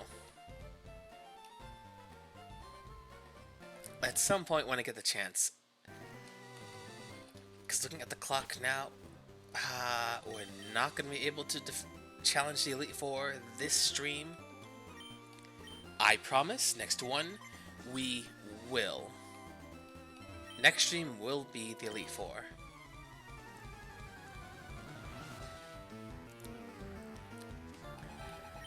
Because it's going to take some time. It's going to take even more time.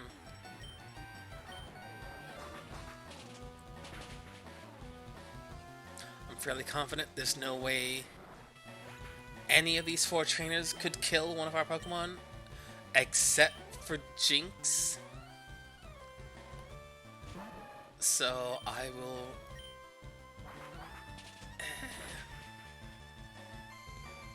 I'm gonna do my best.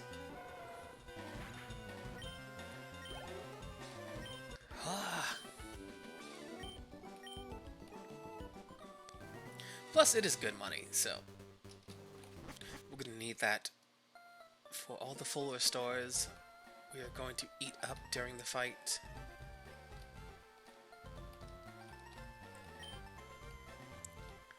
There we are.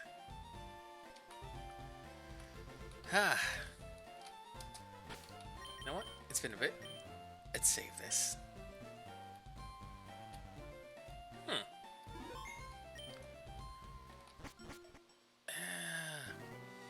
Yeah. No, we'll do one more.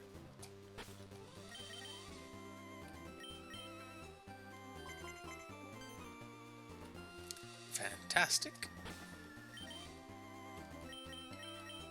Zinks swap out for...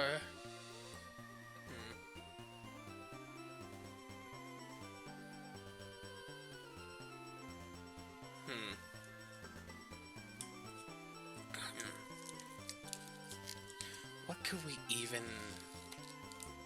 Because again, our team is not the best at fighting types. Sinks' physical defense is absolute dog water. Galateria's ice. Cerebos is stone, rock, so he's not even resistant. I mean, it's not like Firo or Pidgeot are even resistant to fighting. They're just neutral.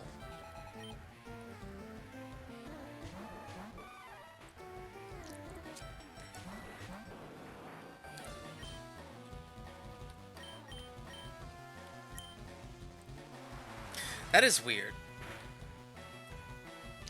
In Generation 1, there are next to no flying types that resist fighting, despite flying resisting fighting as a typing.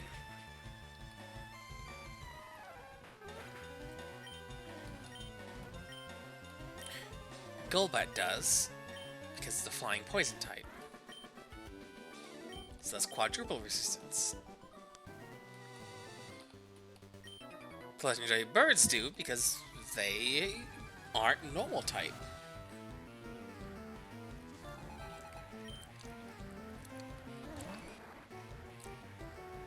Dragonite does, because do dragons resist fighting? I don't know. Oh well. We'll find out once we get there.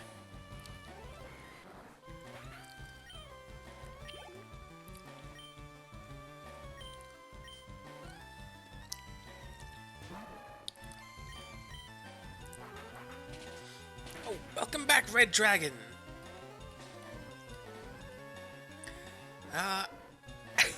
Actually, just in time for, where I'm going to be wrapping up for today. As time has run out for now. Next time, as mentioned, I have my promise, we are going to be fighting the Elite Four. Oh, well, definitely doubly sorry then. Next time we're going to be fighting the Elite Four. I am going to do more of this here immediate grind in my own time, just because this is... Oh god, the grind has taken so much more time than I had thought it would. I kind of hoped we'd be able to fight the Elite Four today, until I actually looked at what the level cap actually would be. And we're nowhere near that. Yeah, but no worries. Next time, we're gonna make it there. We're going to reach the penultimate moment. We're gonna fight the Elite Four. We're gonna do our absolute best we possibly can. Oh god. Do you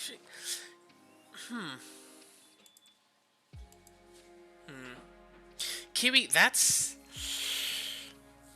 Oh god.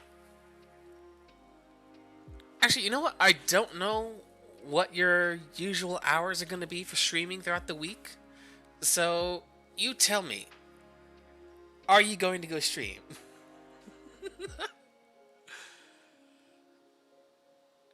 Because...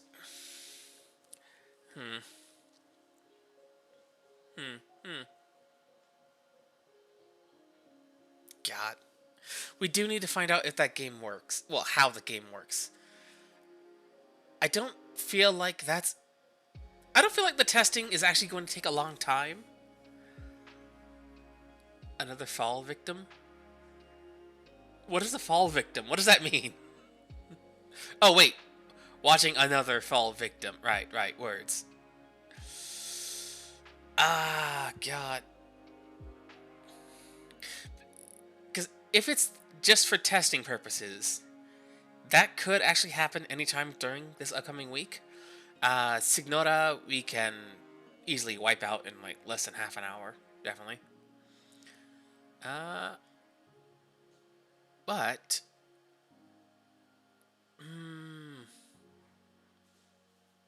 well, let's put it in that way. Because the testing for Symphonia and the Genshin runs, we can literally do that at any point. Here, it's about 7 o'clock, but there are some starlings out and about that I need to attend to. But Kiwi, I think you should stream. Because we can catch up with Signora and test out Symphonia at any point, really.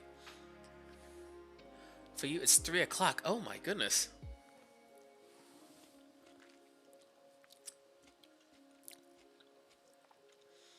In the AM or PM? Because that'll... Oh my goodness. AM? 3 AM. Ah. Oh wow, that is very far flung across the globe. Oh my god. Well, thank you, thank you for spending the this time here with us here today. I tend to be a primarily weekend, as that's when I'm most free to do certain things like this. Oh, right, but for now though, Kiwi, I think you should stream. Because we can do Signora at any point, and we can figure out Symphonia, and then figure out when during the week we can play that. Yeah, Kiwi, if you are streaming shortly, oh, let me save this again just in case. Yeah, but if you're streaming, Kiwi, which if the big unsurety, or not unsurety, the big contention is whether you should now or not, because other game as well. I think you should. Oh, but okay. Hey, Red Dragon, rest well. Thank you again for joining us here today. I hope to see you again next time. For now, though.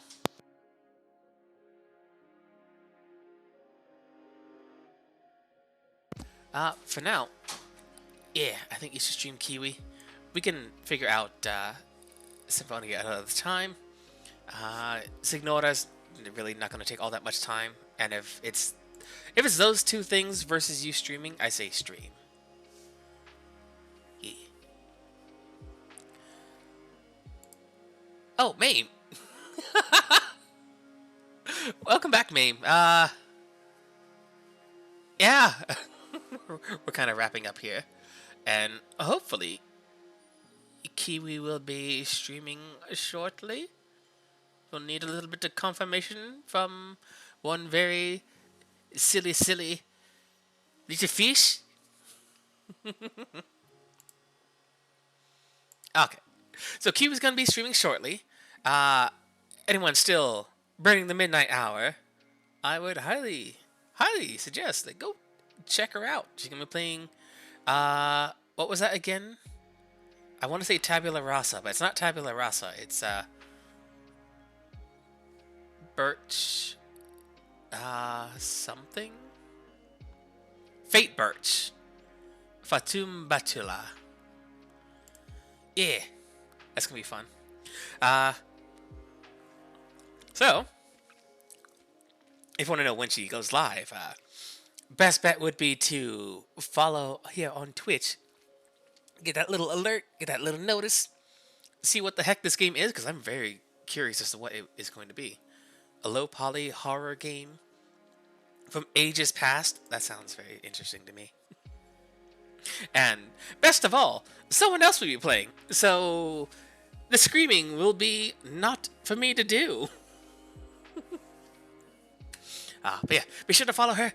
For now, I'm gonna wrap up here. If you like what I do, please follow me here on Twitch.